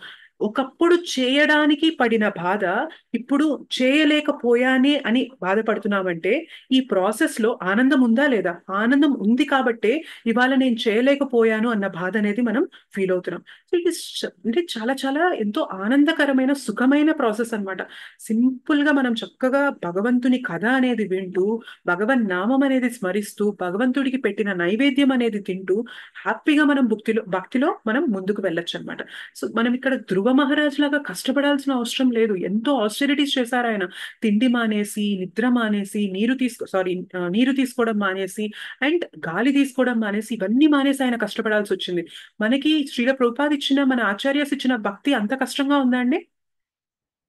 Is it like that? లేదు మాతాజీ. ఓన్లీ చాలా హరినామం. సింపుల్, లేదు చాలా సింపుల్ గా అసోసియేషన్ ఇలా సాంగత్యంలో వచ్చి మనం భగవంతుని గురించి చర్చించుకుందాం, భగవంతుని కథ విందాము, భగవన్ నామం అనేది చెప్తాము, భగవంతునికి ఆఫర్ చేసిన ప్రసాదం అనేది తిందాము. So it is a very simple process. ఇంకా చక్కగా ఆ కీర్తనలో మనం నృత్యం చేద్దాము. సో ఎట్లా చూసుకున్నా కానీ ఈ ప్రాసెస్ అనేది చాలా జాయ్ఫుల్ ప్రాసెస్, ఎంతో సుఖమైన ప్రాసెస్ అని చెప్పి ఇక్కడ మనకి చెప్తున్నారు. సుసుఖం అని చెప్పి చెప్తున్నారు. సో ఒకప్పుడు మనకి సినిమాలు అనేవి ఒక 3 hours చూడడానికి ఎంతో ఇష్టం అనేది ఉంటుంది. ఇప్పుడు పోను మెల్లిమెల్లిగా ఈ సాంగత్యంలో భగవత్ కథ అనేది వింటూ ఉన్నప్పుడు మనకి 2 hours క్లాస్ ఉన్నా, 2.5, 3 hours క్లాస్ ఉన్నా కానీ మనకి కష్టం అనిపిస్తుందా? ఎస్, లేదు మాతాజీ. ఒక్కొక్కసారి లేదు, అనిపిస్తుంది ఇంకా ఇంతసేపు అయిందా, ఇంతసేపు జరిగిందా, 2.5 hours అయిందా, అసలు ఇది ఇందాకే స్టార్ట్ అయిందా అన్న ఫీలింగ్ అనేది మనకు కలుగుతూ ఉంటుంది. సో మనకి ఏం చేస్తారంటే కృష్ణ మనం ఎప్పుడైతే ఆ డిజైర్ అనేది చూపిస్తామో, కృష్ణ నాకు నీ గురించి తెలుసుకోవాలని ఉంది అని చెప్పి మనం మన యాక్టివిటీస్ ద్వారా ఆ డిజైర్ చూపిస్తాము, కృష్ణ ఏం చేస్తారంటే మెల్లమెల్లగా హయ్యర్ టేస్ట్ అనేది ఇస్తారనమాట. తన తన కథలో ఆ రుచిని అనేది మనకి ఇస్తారనమాట కృష్ణ. సో ఆటోమేటిక్ గా మనకి హయ్యర్ ఎంజాయ్మెంట్ దొరికినప్పుడు మనకి అందులో దొరికే ప్లెజర్ అనేది చాలా ఎక్కువగా ఉంటుందన్నమాట. సో మనకు అర్థమైపోతుంది, ఈ భౌతికంగా దొరికే ఈ సంతోషం కన్నా కూడా ఈ భక్తి చేయడంలో, ఈ భగవంతుని సేవ చేయడంలో ఉన్న సంతోషం అనేది తిరుగులేనిది, తరిగిపోనిది అని చెప్పి మనకి అర్థమైపోతూ ఉంటుంది. అందుకోసమే మనకి ఈ ప్రాసెస్ అనేది ఈజీగా అయిపోతూ ఉంటుంది అనమాట. ఇనీషియల్ గా కష్టం ఉండొచ్చు మనకి, ఎప్పుడైతే ఈ కథలు వినడం, భగవంతుని గురించి వినడం అనేది తెలియదో, ఇంతసేపు క్లాస్ వినడం అనేది ఇనీషియల్ గా కష్టంగా ఉండొచ్చు. కానీ వినే కొద్దీ, సాంగత్యంలో భగవంతుని గురించి తెలుసుకునే కొద్దీ మనకి ఆ రుచి అనేది పెరుగుతుంది. భక్తిలో ఇంత ఆనందం ఉందా, ఇంత బాగుంటుందా భక్తి అనేది మనకి తెలుస్తూ ఉంటుంది. పోనీ మనం ఈ భక్తిలో చాలా ఖర్చు పెట్టాలా, ఎంతో కష్టపడి ఎన్నో ఎన్నో రకాలు చేసి ఎంతో ఖర్చు పెట్టి మనం భగవంతుడికి భోగా ఆఫర్ చేయాలా అంటే కృష్ణ ఏం చెప్తున్నారు మనకి? పత్రం పుష్పం ఫలం తోయం. ఏమీ అవసరం లేదు. నువ్వు ఒక పత్రం, ఒక తులసి ఆకు తెచ్చి నా పాదాల దగ్గర ఆఫర్ చేయి చాలు. అండ్ పుష్పం, ఒక పువ్వు తెచ్చి నాకు ఇచ్చినా చాలు. అండ్ ఫలం, ఒక పండు తెచ్చి నాకు ఆఫర్ చేసినా చాలు. అండ్ తోయం, కొంచెం నీరు తెచ్చి నాకు ఇచ్చినా చాలు. నేను దాన్ని యాక్సెప్ట్ చేస్తాను. అయితే ఊరికే యాక్సెప్ట్ చేస్తానా అని చెప్తున్నారా ఇక్కడ? ఏం కావాలి ఇక్కడ? భక్తి. ఎప్పుడైతే మనం భక్తితో పత్రం గాని, పుష్పం గాని, ఫలం కానీ, తోయం కానీ ఏది ఇచ్చినా కూడా కృష్ణ ఏం చెప్తున్నారు? నేను దాన్ని స్వీకరిస్తాను అని చెప్పి చెప్తున్నారు. సో ఇక్కడ భక్తి అనేది ఇంపార్టెంట్. సో మనం పత్రం, పుష్పం, ఫలం, తోయం అనేది ఎవరైనా ఆఫర్ చేయొచ్చు. ఈవెన్ బాగా పేదరికంలో ఉన్నవారు కూడా భక్తిని తీసుకోవడం అనేది అంత సులభతరం చేసేసారనమాట. సింపుల్ గా ఇంత వాటర్ ఆఫర్ చేసినా కూడా కృష్ణ నేను తీసుకుంటాను అని చెప్పి చెప్తున్నారు. సో భక్తి అనేది అంత పవర్ఫుల్ ప్రక్రియ అన్నమాట. దీన్ని మనం తీసుకోవడం వల్ల మన కష్టాలనేవి పోతాయి, మనం చాలా సుఖాన్ని అనేది పొందుతాం. ఈ ప్రాసెస్ చేస్తున్నప్పుడు సుఖాన్ని పొందుతాము. ఈ ప్రాసెస్ చేశాక మన అల్టిమేట్ గోల్, మనం భగవద్ధామానికి చేరుకున్నా కూడా మనం సుఖాన్ని పొందుతాము అని చెప్పి ఈ శ్లోకాలు చెప్తున్నారు. అండ్ ఇంకొకటి ఏం చెప్తారంటే, భక్తి మాయావాదులు ఏమనుకుంటారంటే, ఈ డివోషనల్ సర్వీస్ భక్తి ఏదైతే చేస్తున్నామో ఇది లిబరేట్ అయ్యే వరకు మాత్రమే చేస్తాము, ఆ తర్వాత మనం భగవంతునిలో కలిసిపోవచ్చు. అంటే నేను భగవంతునిలో కలిసేంత వరకు మాత్రమే నాకు ఈ భక్తి అవసరం. అంటే ఈ భక్తి యుక్త సేవ అనేది నేను భగవంతునిలో కలిసిపోయేంత వరకు చేస్తాను. బట్ ఎప్పుడైతే నేను భగవంతునిలో కలిసిపోతానో ఇంకా నేను ఏం చేయాల్సిన అవసరం లేదు, భగవంతునిలో కలిసిపోయి ఎలా ఉండొచ్చు అని చెప్పి మాయవాదులు చెప్తారనమాట. కానీ ఒక భక్తుడు ఏమనుకుంటారంటే, భక్తుడు ఇక్కడున్నా కానీ, భగవద్ధామానికి వెళ్ళినా కానీ భగవంతుడు ఎప్పుడు కూడా భక్తియుక్త సేవ అనేది చేయడానికే ఆయన కోరుకుంటాడు. అండ్ అదే మన నిజస్వరూపం అన్నమాట. ఇక్కడ ఉన్నా, ఎక్కడ ఉన్నా, భగవద్ధామానికి వెళ్ళినా కూడా మనం భగవంతునికి సేవ అనేది చేస్తూ ఉంటాం. సేవ చేయడంలోనే మనకు ఆనందం వస్తుంది. మనకి కామ్గా అలా గమ్ముగా ఉంటాను, నేనేం చేయను, నేను అలా శూన్యంలో కలిసిపోతాను అంటే మనకి అందులో ఆ హ్యాపీనెస్ అనేది మనం పొందలేం. ఇందాక చెప్పుకున్నట్టు సోల్ నేచర్ ఏంటంటే దానికి యాక్టివిటీ ఉండాలి, దానికి సర్వీస్ అనేది చేస్తూ ఉండాలి, అప్పుడు మాత్రమే దానికి హ్యాపీనెస్ అనేది వస్తుంది. సో భక్తి అనేది చాలా ఎటర్నల్ అండ్ ప్యూరిఫైయింగ్, చాలా చాలా పొటెంట్ అండ్ ప్యూరిఫైయింగ్ ప్రాసెస్ అన్నమాట. అయితే మనం ఈ భగవంతుణ్ణి కృష్ణాని మనం అర్థం చేసుకోవడానికి మనం కర్మయోగ జ్ఞాని, జ్ఞానయోగ గాని, అష్టాంగ యోగ గాని, హఠయోగ గాని ఇవన్నీ చేసినా కూడా మనకి భగవంతుడు అర్థమవుతారా అండి? మేబీ నేను కర్మయోగ చాలా చేస్తాను, జ్ఞానయోగ చేస్తాను, హఠయోగ, అష్టాంగ యోగ చేస్తాను, బట్ నేను భక్తి అనే స్టేజ్ కి రాకుండా వీటిల్లో మాత్రమే ఉండడం వల్ల నాకు భగవంతుడి గురించి అర్థమవుతుందా అండి? అర్థమవుదు మాతాజీ, అర్థమవ్వదు. అర్థమవుదు. అంటిల్ అండ్ అన్లెస్ మనం భక్తిలోకి రానంత వరకు కూడా మనం ఎలాంటి యోగా చేసినా కూడా భగవంతుని గురించి మనం అర్థం చేసుకోలేము. సో ఇవన్నీ కూడా ఒక్కొక్క మెట్లు, ఒక్కొక్క మెట్టు మనం ఆధ్యాత్మిక ప్రగతి పొందడానికి ఒక్కొక్క మెట్టు. కానీ మనం భక్తి అనే స్టేజ్ కి రానంత వరకు కూడా మనం భగవంతుని గురించి కంప్లీట్ గా అర్థం చేసుకోలేము. ఎందుకంటే భగవంతుడు అదోక్షజ, మన మన సెన్సెస్ కి, మన ఇంద్రియాలకి అందనివాడు. మనం ఎప్పుడైతే భక్తి చేస్తూ సర్వీస్ అనేది చేస్తూ ఉంటామో అప్పుడు మాత్రమే భగవంతుడు మనకి అర్థం అవ్వడం, రివీల్ అవ్వడం అనేది స్టార్ట్ అవుతూ ఉంటుంది. అంతవరకు కూడా, భక్తిలోకి రానంత వరకు కూడా మనం భగవంతుని అర్థం చేసుకోవడం అనేది కష్టము, కుదరదు. సో ఇక్కడ చెప్తారు ఏంటంటే, ఏవం ప్రసన్న మనసో భగవద్భక్తి యోగతః. మన హార్ట్, మన హృదయం అనేది ఆ ఎప్పుడైతే ఈ భక్తి చేయడం ద్వారా మొత్తం కలుషితమైన మన హృదయం అనేది భక్తి చేయడం ద్వారా ఇది ఎప్పుడైతే అది క్లీన్ అవుతూ ఉంటుందో అప్పుడు మాత్రమే మనం భగవంతుణ్ణి అర్థం చేసుకోగలము అని చెప్పి చెప్తున్నారు. సో ఈవెన్ మనం చూడొచ్చు, చాలా మంది కూడా భగవద్గీత చదువుతారు. చాలా మందికి సాంస్క్రిట్ శ్లోకాస్ అనేది చదవడం వస్తుంది, వాళ్ళు చాలా స్కాలర్లీ అయి ఉండొచ్చు, చాలా పండితులు అయి ఉండొచ్చు, వాళ్ళు భగవద్గీత అనేది చదువుతారు. కానీ భగవద్గీతలో ఉన్న జ్ఞానం అనేది వాళ్ళకి అర్థమవుతుందా అండి? కేవలం సాంస్క్రిట్ శ్లోకాస్, నాకు విద్య ఉన్నది అన్న చదవడం ద్వారా నాకు అర్థమవుతుందా భగవద్గీతలో కృష్ణ ఏం చెప్తున్నారు అనేది నేను అర్థం చేసుకోగలుగుతానా? అర్థం అవదు మాతాజీ, మీరు చెప్తేనే అర్థమవుతుంది. అర్థం అవ్వదు. కానీ మనం ఎప్పుడైతే భక్తి ద్వారా మనం భగవద్గీత భక్తుల సాంగత్యంలో వింటామో అండ్ శుద్ధ భక్తుడిచ్చిన ఆ ఎక్స్ప్లెనేషన్ అనేది మనం వింటామో అప్పుడు మాత్రమే మనం భగవద్గీతలో భగవంతుడు కృష్ణ అర్జునకి ఏం చెప్పాలనుకుంటున్నారు అనేది మనం అర్థం చేసుకోగలుగుతాం. అప్పటి వరకు కూడా మనకి అర్థం కాదు. అందుకనే భగవద్గీతను ఏమంటారంటే ఓపెన్ సీక్రెట్ అంటారనమాట. అంటే అది ఓపెన్, అందరికీ ఓపెన్ అన్నమాట. సీక్రెట్ అంటే మనం జనరల్ గా ఏం చేస్తాము, ఎవరికి చెప్పం, దాన్ని రహస్యంగా ఉంచుతాం, అది ఓపెన్ చేయం, అందరికీ రివీల్ చేయం దాన్ని. కానీ భగవద్గీత ఎలాంటి సీక్రెట్ అంటున్నారు? Open secret. అంటే అది సీక్రెట్ ప్లస్ అందరికీ ఓపెన్. అంటే అందరూ చదవచ్చు దాన్ని, కానీ అందులో ఉన్న నాలెడ్జ్ ఏమంటున్నారు? సీక్రెట్. అది అందరికీ అర్థం కాదు. ఎప్పుడైతే మనం భక్తి చేస్తామో లేదా భక్తుల నుండి భగవద్గీత వింటామో అప్పుడు మాత్రమే మనకి భగవద్గీత అనేది అర్థమవుతూ ఉంటుంది. చాలా మందికి భగవద్గీత చదువుతారు, బట్ అందరికీ కూడా భగవద్గీత అర్థం కాదు.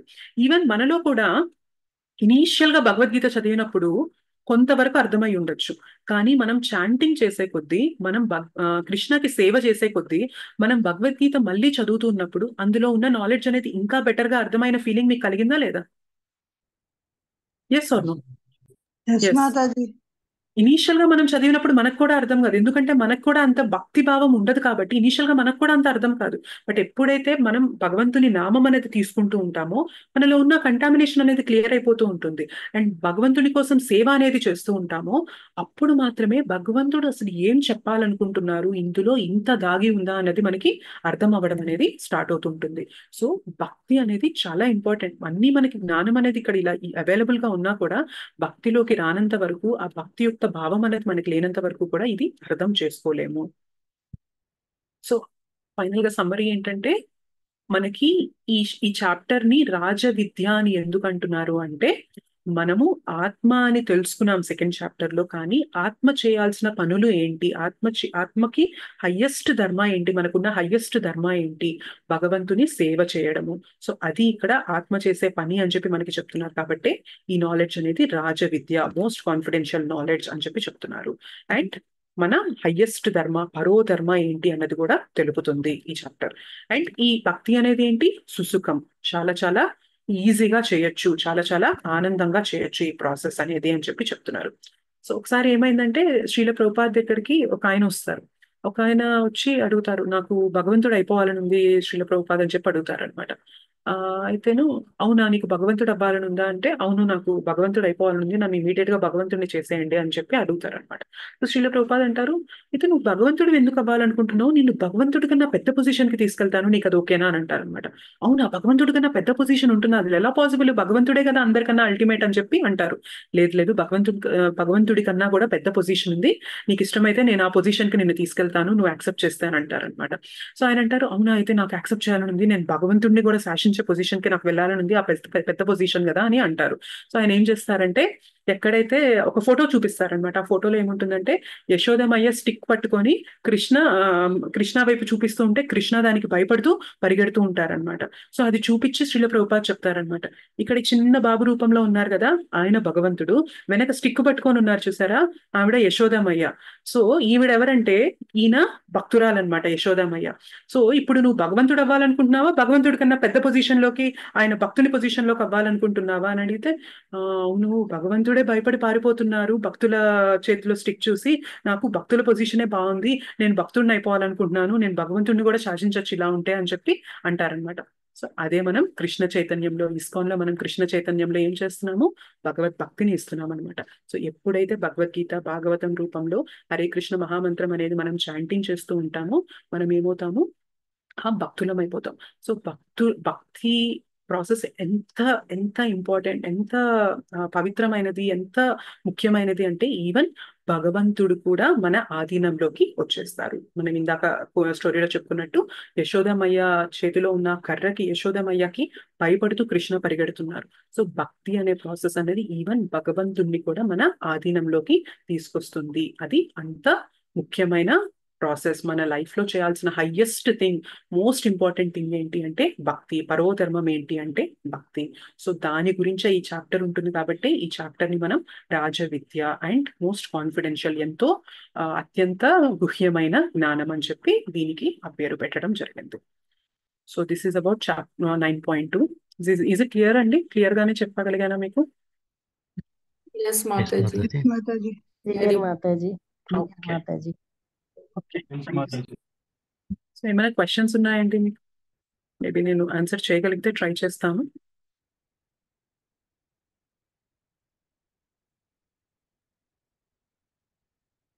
ఓకే, క్వశ్చన్స్ ఏం లేవంటే then we can end the class. వాంఛాకల్పతరుభ్యశ్చ కృపా సింధుభ్యేవ చ పతితానాం పావనేభ్యో వైష్ణవేభ్యో నమో నమః. శ్రీ శ్రీ రాధా మదన్ మోహన్ జీ की जय, श्री श्री गौर निताई की जय, श्री श्री जगन्नाथ बलदेव सुभद्रा माई की जय, जगत गुरु पतित पावन श्रील प्रभुपाद की जय, निताई गौर प्रेमानंदे हरि हरि बोल. थैंक यू सो मच माताजी, प्रभु जी. हरे कृष्णा, धन्यवाद, प्रणाम. हरे कृष्ण హరి హరే కృష్ణ బోల్ మాతాజీ, మాతాజీ, ప్రణామాలు. థ్యాంక్ యూ ధన్యవాదాలు వెరీ మచ్. ధన్యవాదాలు మాతాజీ. కృష్ణ మాతాజీ ధన్యవాదాలు, ప్రణామ Hare Krishna. Thank you. Thank you. Thank you, Mataji. బోల్ మాతాజీ చాలా బాగా చెప్పారు. थैंक यू. హరే హరి హరే కృష్ణ మాతాజీ. హరే కృష్ణ మాతాజీ. చిన్న డౌట్ ఉంది మాతాజీ, అడగొచ్చా మాతాజీ? చెప్పండి మాతాజీ. భగవద్ధామానికి చేరాలంటే ముందు భక్తి చెయ్యాలి. భక్తి చెయ్యాలంటే భక్తి చేస్తే గాని భగవద్ధామానికి చేరలేము. అసలు ప్రాసెస్ ముందు ఆ పాపాల నుంచి బయటపడితే కదా భక్తి అనేది తెలిసేది మనకి అని కూడా అన్నారు కదా మాతాజీ. అది ఆ బీజం నాటాల, భక్తి బీజం నాటాలంటే ఈ పాపం పోవాలి, ఈ పాపం పోవాలంటే భక్తి బీజం రావాలి. ఇది బాగా డిఫరెన్స్ కొంచెం నాకు చెప్తారా మాతాజీ? సారీ మేము నో ప్రాబ్లం మాతాజీ, ఏం లేదు. సో 7.28 మన భగవద్గీత 7th చాప్టర్ 28 శ్లోకంలో ఏం నేర్చుకున్నామంటే పాప ప్రవృత్తి పోతేనే మనం భక్తి అనేది తీసుకోగలమని చెప్పారు. అయితే ఇప్పుడు ఈ చాప్టర్ లో ఏమంటున్నారంటే మనం భక్తి అనేది తీసుకోవడం వల్ల పాప ప్రవృత్తి పోతుంది. సో ఈ రెండు ఇంటర్లింక్డ్ గా ఉన్నాయి. ఇది చేస్తే ఇది అవుతుంది, మరి ఇది చేయాలంటే ఇది పోవాలి కదా అని మీరు అడుగుతున్నారు కదా. సో అందుకనే ఇక్కడ ఏం చెప్తున్నారంటే మనకి మనం భక్తి చేయాలి అంటే ఫస్ట్ మనం భక్తుల సాంగత్యంలోకి రావాలి. సో భక్తుల సాంగత్యంలోకి వచ్చేసామనుకోండి, ఆటోమేటిక్ గా మనం భక్తి మనంతటా మనం తీసుకోలేం. మనం అనుకున్నట్టు 7.28 లో మనకి పాప ప్రవృత్తి ఉంది కాబట్టి మనం భక్తి తీసుకోవడం అనేది మనకి కష్టం, మనం చేయలేము. మనం పాప ప్రవృత్తితో నిండిపోయి ఉన్నాం కాబట్టి భక్తి తీసుకోవడం అనేది మనకి చాలా చాలా కష్టమైన ప్రాసెస్. కానీ ఎప్పుడైతే మనం భక్తుల సాంగత్యంలోకి వస్తామో వాళ్ళు మనల్ని పట్టుకొని నలిపిస్తారు, మన జుట్టు పట్టుకొని తీసుకెళ్తారనమాట. ఇదే నువ్వు చేయాల్సింది అని చెప్పి మనకి ఇండైరెక్ట్ గా చెప్తూ ఉంటారు మనకి. అందుకనే శ్రీల ప్రభుపాద్ కూడా అమెరికాకు వెళ్ళినప్పుడు అక్కడ ఉన్న వాళ్ళంతా ఎవరు? హిప్పీస్. మొత్తం 4 రెగ్యులేటివ్ ప్రిన్సిపల్స్ మనకి ఏవైతే ఉంటాయో అంటే మద్యపానం స్వీకరించకూడదు, జూదం ఆడకూడదు, అభద్ర స్త్రీ సంఘం చేయకూడదు, అండ్ ఇంకొకటి ఏంటి, gambling, illicit sex, no intoxication, and జూదం ఆడకూడదు, meat eating, yes, non veg, meat eating తినకూడదు. సో ఈ 4 రెగ్యులేటివ్ ప్రిన్సిపల్స్ బ్రేక్ చేయడమే వాళ్ళకి పనిగా ఉంది. కానీ ఏమైంది, శ్రీల ప్రభుపాద్ అంత శుద్ధ భక్తుడి సాంగత్యంలో వాళ్ళు రావడం వల్ల యూజువల్ గా వాళ్ళు ఉన్న లెవెల్కి వాళ్ళు భక్తి తీసుకోవడం అనేది చాలా చాలా కష్టమైన పని. కానీ ఏం చేశారు, శ్రీల ప్రభుపాద్ తన సాంగత్యంలో తను హరే కృష్ణ కీర్తన చేస్తూ వాళ్ళతో చాంటింగ్ చేస్తూ భగవంతుడికి ఆఫర్ చేసిన ఫుడ్ ని వాళ్ళకి ప్రసాదంగా ఇవ్వడం వల్ల వాళ్ళు ఈజీగా భక్తి అనేది తీసుకోగలిగారా లేదా? అవును మాతాజీ. సో మనం కూడా ఏంటంటే మనంతటా మనం తీసుకోవడం అనేది కష్టం. కానీ భగవద్ భక్తులు, శుద్ధ భక్తుల సాంగత్యంలోకి మనం ఎప్పుడైతే వస్తామో ఆటోమేటిక్ గా మనలో ఉన్న అనర్థాలు అనేవి మెల్లిమెల్లిగా పోతూ ఉంటాయి. వాళ్ళ సాంగత్యం అనేది అంత విలువైనది అనమాట. మనం భక్తి అనేది ఈజీగా తీసుకోవచ్చు అండ్ తొందరగా కూడా ముందుకు వెళ్ళగలుగుతాం అలాంటి సాంగత్యంలో మెయింటైన్ చేయడం వల్ల. అండ్ ఇలా చేయడం వల్ల ఏమవుతుంది, మనలో ఉన్న పాప ప్రవృత్తి అంతా కూడా తగ్గిపోతుంది. సో హిప్పీస్ ఎప్పుడైతే భక్తిలోకి వచ్చేసారో ఆటోమేటిక్ గా ఈ 4 రెగ్యులేటివ్ ప్రిన్సిపల్స్ ఫాలో అవ్వడం స్టార్ట్ చేశారా లేదా? అంటే సిన్ఫుల్ యాక్షన్స్ అనేవి పోతూ ఉన్నాయా లేదా? సో అర్థమవుతుంది కదా మాతాజీ నేను మీకు చెప్పాలనుకునేది. మనం భక్తుల సాంగత్యంలోకి రావడం వల్ల ఏమవుతుందంటే మనలో ఆ భక్తి అనే బీజం అనేది వాళ్ళు నాటుతారనమాట. యాక్చువల్గా ఈ భక్తి అనేది ప్రతి ఒక్కరిలో ఉంటుంది మాతాజీ, కానీ మనం ఈ భౌతిక ప్రపంచంలో రావడం వల్ల అది కవర్ అయిపోయింది. మనం సాంగత్యంలోకి రావడం వల్ల ఏమవుతుంది అంటే మనలో ఉన్న ఆ నేచర్ని వాళ్ళు బయటికి తీసుకొస్తారనమాట. అదేదో కొత్తది మనకి ఇవ్వట్లేదు, మనలో ఉన్నదాన్నే వాళ్ళు బయటికి తీసుకొస్తారనమాట. సో వాళ్ళ సాంగత్యంలో ఉండడం వల్ల మనలో ఉన్న ఆ నేచర్ ని బయటికి మనం రియలైజ్ అయ్యి భక్తిలో మనం ముందుకు వెళ్తాం ఈజీగా, అండ్ పాపాలు చేసే ప్రవృత్తి నుండి కూడా మనం బయటికి వచ్చేస్తాం. సో ఈ రెండు ఇంటర్లింక్డ్ గా ఉన్నా కూడా మనకి ఇక్కడ సాంగత్యం అనేది ఇంపార్టెంట్ మాతాజీ. నారద ముని కూడా భగవద్భక్తుల సాంగత్యంలోకి రావడం వల్ల, భగవద్భక్తుల సేవ చేయడం వల్లనే నేను భక్తిలో ఇలా ముందుకొచ్చాను, ఇలా ఎదగగలిగాను అని చెప్పి నారద ముని చెప్పారు. సో మనం కూడా దాన్ని ఇక్కడ అన్వయించుకోవచ్చు మాతాజీ. హరి బోల్ మాతాజీ, హరి బోల్. చాలా చాలా కృతజ్ఞతలు Mataji. Hare thank you Mataji. Thank you Mataji. Hare Krishna. Actually ఈ రోజు క్లాస్ కి నేను అంతగా కూడా ప్రిపేర్ అవ్వలేకపోయాను టైం లేక, బట్ సంహౌ శ్రీల ప్రభుపాద ఇచ్చిన పర్పోర్ట్ లోనే అంత డీటెయిల్ గా ఇచ్చారు కాబట్టి ఇవన్నీ కూడా మనం శ్రీల ప్రభుపాద ఇచ్చిన పర్పోర్ట్ ని మనం డీటెయిల్ గా మాట్లాడుకున్నా కూడా మనకి ఆల్మోస్ట్ 1 hour అనేది క్లాస్ అనేది అయిపోయింది. సో మనం ఎవ్రీడే మనం శ్రీ భగవద్గీత చదివినా కూడా ఏమవుతుంది, మనం శ్రీల ప్రభుపాదతో అసోసియేట్ అవుతున్నాం. ప్రభుపాద ఇచ్చిన ఇన్స్ట్రక్షన్స్ అంటే ఏంటి, భగవంతుడు చెప్పిన మాటలకి తేడా లేదు. సో అలానే భగవద్ భక్తుడు, అంత శుద్ధ భక్తుడైన శ్రీల ప్రభుపాద్ మనకి ఇచ్చిన ఇన్స్ట్రక్షన్స్ ని, మనకి ఇచ్చిన పర్పోర్ట్స్ ని మనం చదువుతున్నాము అంటే దాని అర్థం ఏంటంటే మనం శ్రీల ప్రభుపాద్ యొక్క సాంగత్యంలో ఉన్నామన్నమాట. అందుకనే మనకి బుక్స్ అనేవి ప్రతిరోజు మనం చదువుతూ ఉండడం వల్ల మేబీ మనకు ప్రతిరోజు ఇలా క్లాసెస్ రావడం, ప్రతిరోజు మనం గుడికి వెళ్ళి భక్తులతో అసోసియేట్ అవ్వలేకపోవచ్చు, కానీ మనం బుక్స్ అనేవి ఎప్పుడు డైలీ మనం చదవడం అనేది అలవాటుగా చేసుకున్నామంటే మనం శ్రీల ప్రభుపాద్ లాంటి గొప్ప ఆచార్య యొక్క సాంగత్యం అనేది మనం తీసుకుంటున్నట్లు అనమాట. అలా తీసుకుంటూ ఉన్నా కూడా మనం తొందరగా భక్తిలో ముందుకు వెళ్ళిపోవచ్చు. సో అందుకనే బుక్స్ అనేవి చాలా చాలా ఇంపార్టెంట్ మాతాజీ. చాలా అవి చదవడం వల్ల మనం అంత గొప్ప సాంగత్యాన్ని మనం పొందుతున్నట్లు. అవును Mataji. Thank you Mataji. Thank you Mataji. Mataji nice. Mataji ఇప్పుడు మాత్సర్యం అంటే ఎనివి అనుకోవచ్చా? Yes Mataji. Yes Mataji.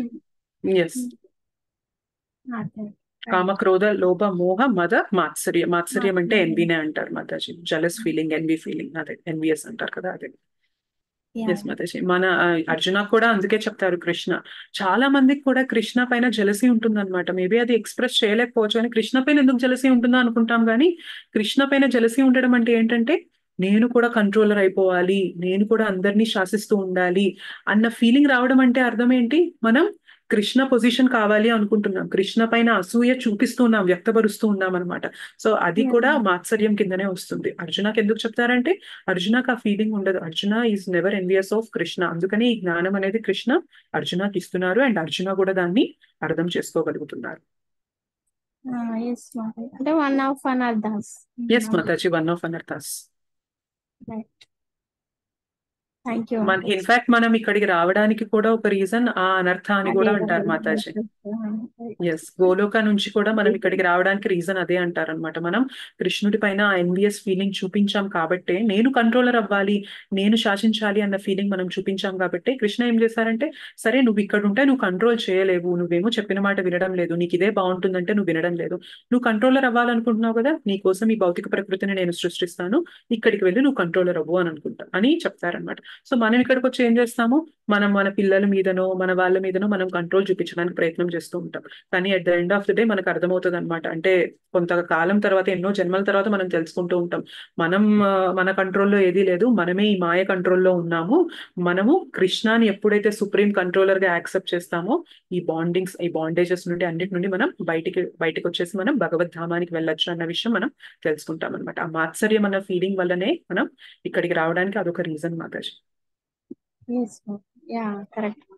Hare Krishna Mataji. Hare Krishna. Hare Krishna Mataji. This bhakti is unalloyed bhakti, Yes. or is Mishra bhakti? Any type of bhakti, sir? Which bhakti Mataji? Now it's bhakti we should do it joyfully, and this is what in this verse it is said, no? Yes, Mataji. is bhakti. What type of bhakti? This should be a pure bhakti. Bhakti means unalloyed. Yes. అన్ఎల్లాయిడ్ భక్తి అంటేనే usual గా అన్ఎల్లాయిడ్ మాతాజీ, కానీ initial గా మనం అన్ఎల్లాయిడ్ stage of భక్తికి reach అవ్వలేము. So initial గా మన భక్తి మిశ్రమ భక్తిగానే ఉంటుంది, కానీ ఎప్పుడైతే ఆ మిశ్రమ భక్తి అనేది స్టేజ్ అనేది పెరుగుతూ మన సాధన అనేది చేస్తూ ఉంటామో అప్పుడు మన భక్తి అనేది అన్ఎల్లాయిడ్ శుద్ధ భక్తి అవుతుంది Mataji. Hare Krishna Mataji. Thank you. Hare Krishna Mataji. ఇంకేమైనా క్వశ్చన్స్ ఉన్నాయండి?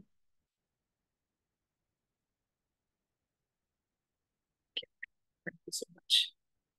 వంచకల్పతరుభ్యశ్చ కృపా సింధుభ్యైవ చ పతితానాం పావనేభ్యో వైష్ణవేభ్యో నమో నమః.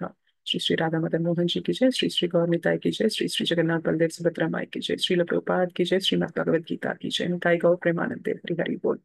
थैंक यू सो मच माताजी, सन प्रभु जी, संगत प्रणाम. थैंक यू हरे माता जी. कृष्ण माता जी. हरे हरे. श्रेय